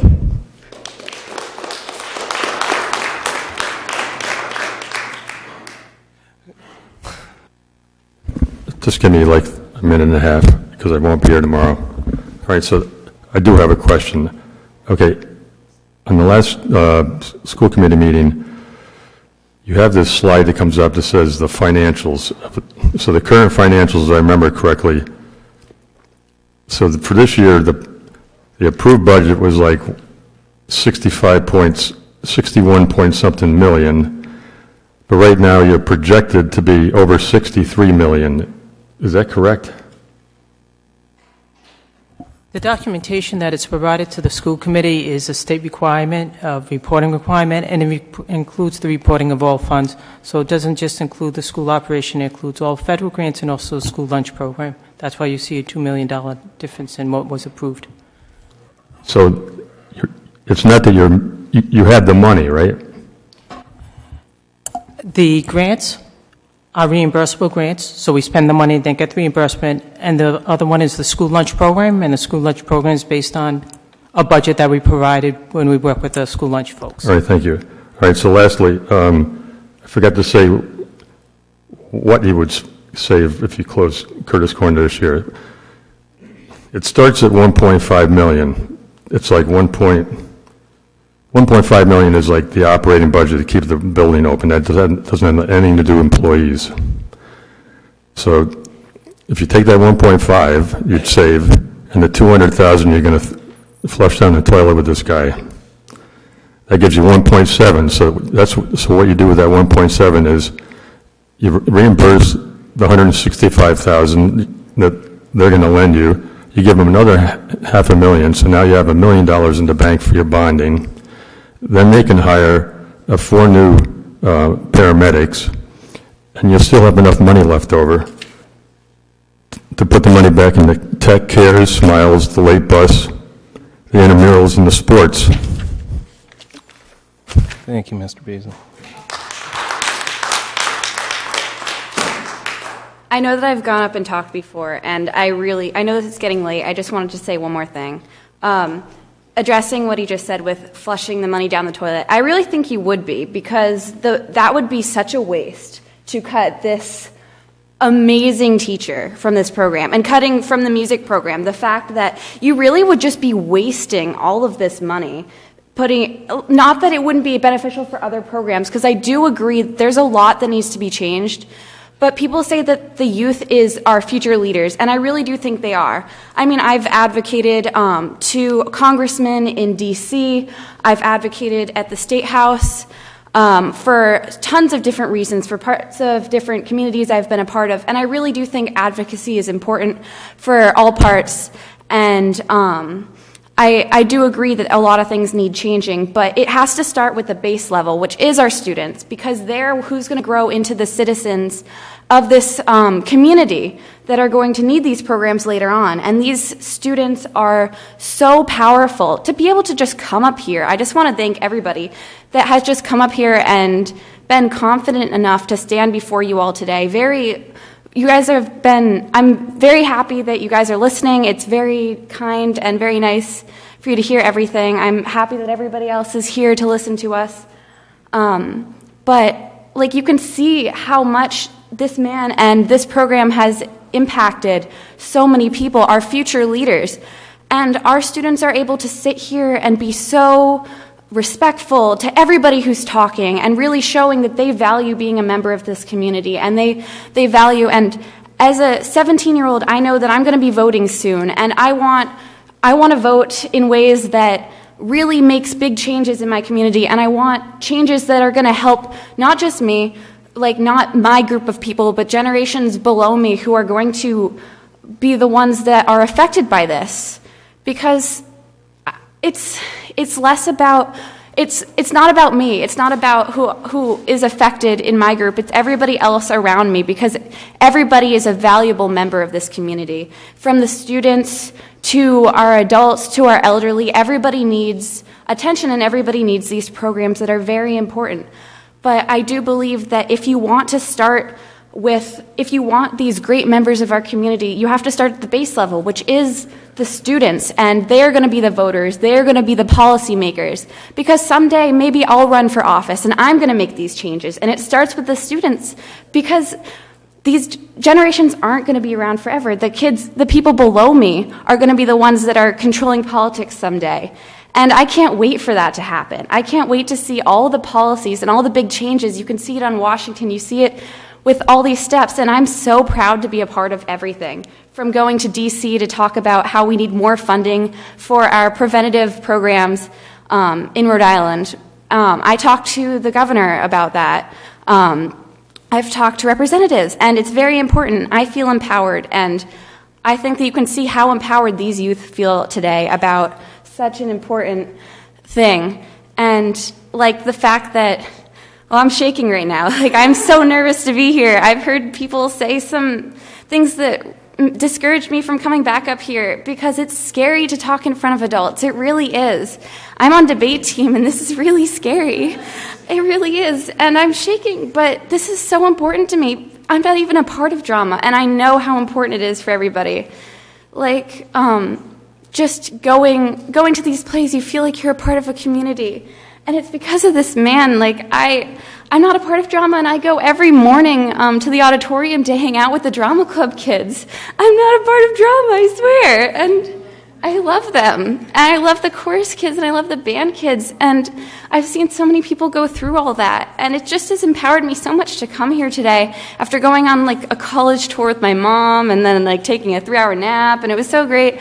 But I've come here today. I'm staying up late before I go to another college tour tomorrow, because even though this won't affect me, it matters to me because it affects my community. And that's what I really want you to hear, is that like these decisions, it's more important to start with the strong foundation of the youth, that they're going to grow and they're going to be the ones that are going to be making changes. And if they have a strong community where they feel comfortable and they feel confident and they feel like they're a part of a family, they feel like they belong, they're going to be the ones that want to make positive changes. They're not going to be the ones that want to hurt people. They're the ones that feel like they're a part of something, and they want to make big differences and help older peoples. They want to become doctors. They want to become lawyers. They want to advocate, and you're seeing that because these kids have the strong teachers that mentor them and care about them.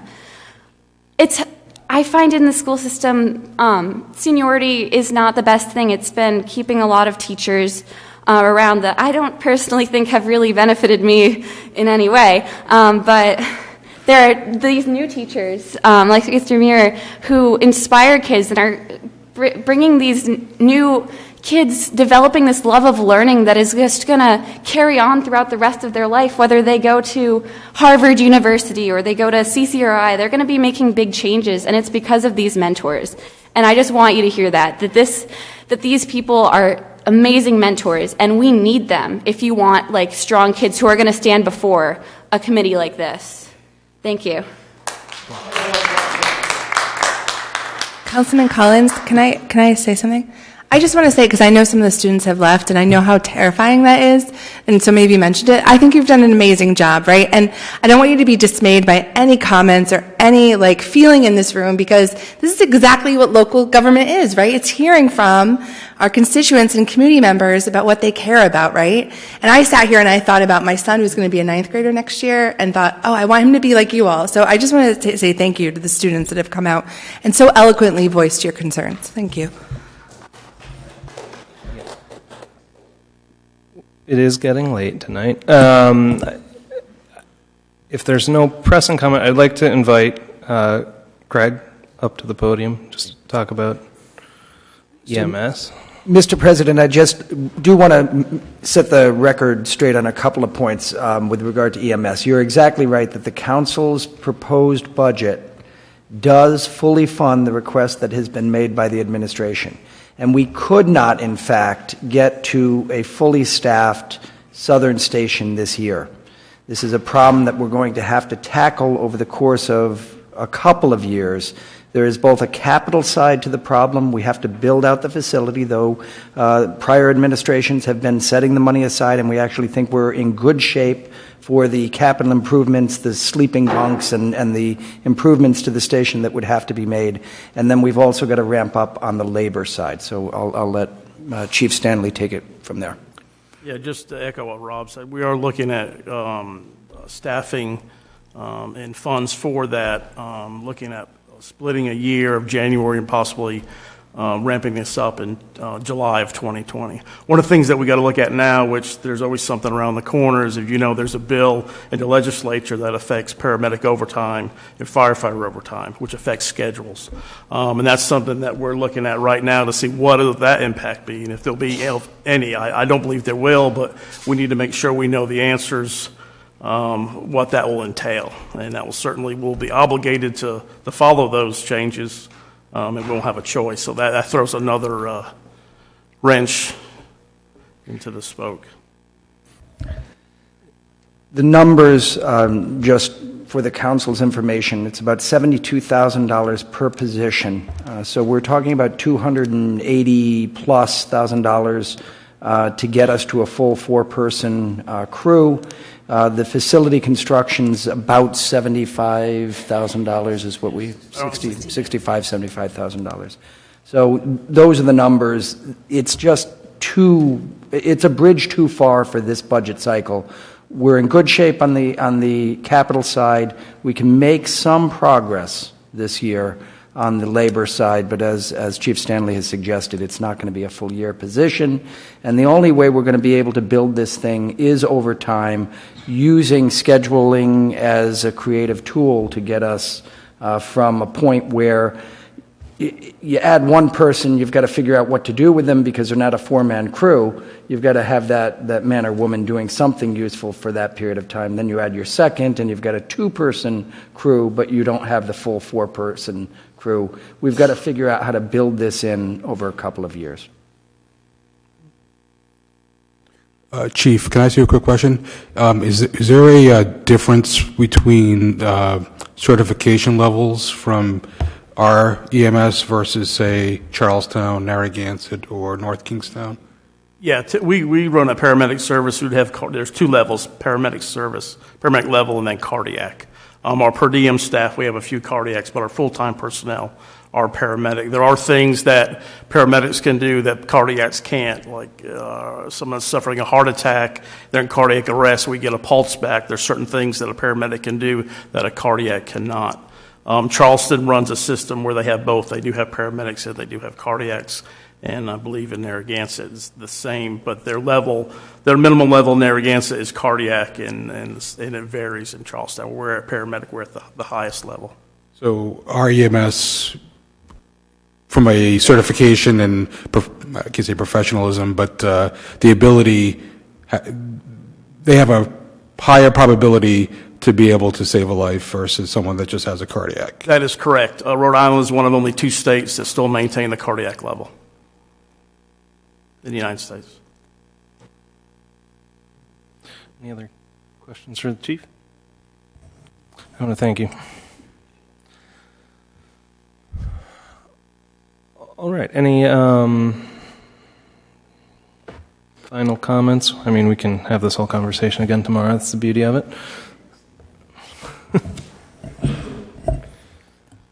So I would just like to comment on the young people that came up here tonight to speak. I commend all of you greatly. I think it takes a lot to come up here and do something like that. I can't even imagine myself coming up here at that age. So, great job to all of you. And I think it's everyone's goal at this table to invest in education and allow for excellence that ultimately trickles down to develop young leaders. Young leaders in this state, but young leaders in this country as well. And I think, from what I see here tonight, I think we're in that right direction. I think, it's currently happening. So I commend all of you and keep up the good work.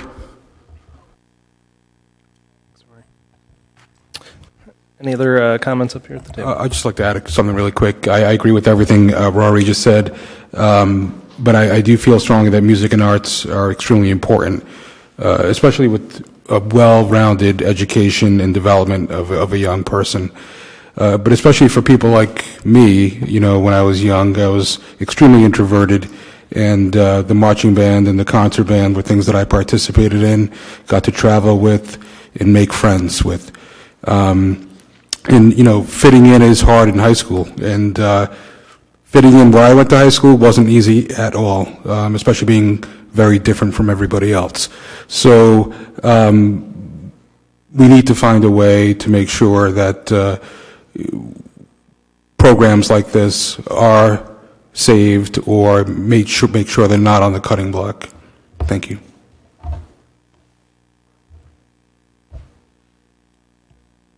So it's often difficult for many of us to sit up here because our kids are in the district, and we have to kind of balance that out.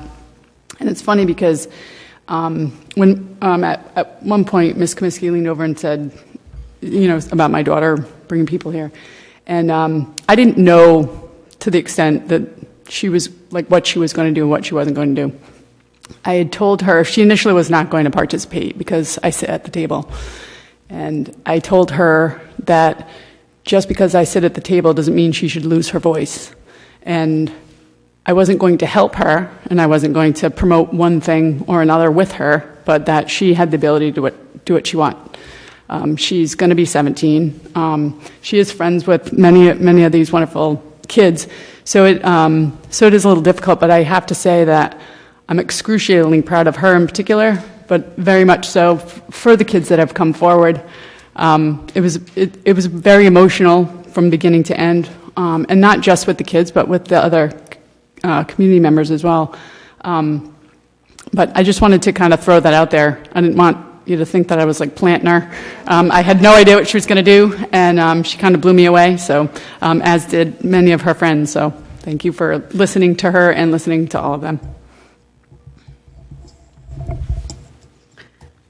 So most of the people here at the table know that I'm the one who sits here with no children in the district, only because they already graduated. So a long time ago, I was the mom of the band geeks. And so what I have to say after listening to all the young people's comments tonight is this community is going to be in good hands in a few years, and I'm nearing those senior years faster than anybody else. Thank you, Michelle. I just wanted to comment, Mr. Muir, as somebody had sort of alluded to, you know, this all being about protecting someone's job, and I just wanted to let you know it's like abundantly clear that this isn't about you preserving your paycheck in any way. I thought that was like kind of an embarrassing thing to have said, and that it's kind of amazing, really, how much you're transforming lives in our schools, and I'm super grateful to you as an educator. And I think that the committee, you know, can't make any decisions tonight, but we will certainly do something about this in the future. Any other comments? Table? Yeah, I want to thank everybody for coming out, for all the comments that we've received. This is a tough budget year for us all, as you know, and we've got a lot of tough choices ahead of us. I agree that it's not about one job here that we're talking about. It's about all the services that we provide to our residents, and I think we want to continue to do the best job we can. So thank you for coming. Do I have a motion to adjourn? Make a motion to adjourn. So moved. Oh, yeah, I need a motion to close. Do we? Hold on one second. I'll make a motion to close the public hearing. I'm not sure if we do close it. Rob, do we need to close the public hearing, or does it continue tomorrow night? All right. So motion to close the public hearing. Yeah. I'll make a motion to close the public hearing. So moved. All in favor say aye. Aye. Now a motion to adjourn, please. Motion to adjourn? I'll second that. Second. So moved. All in favor, say aye. Aye. That motion carries.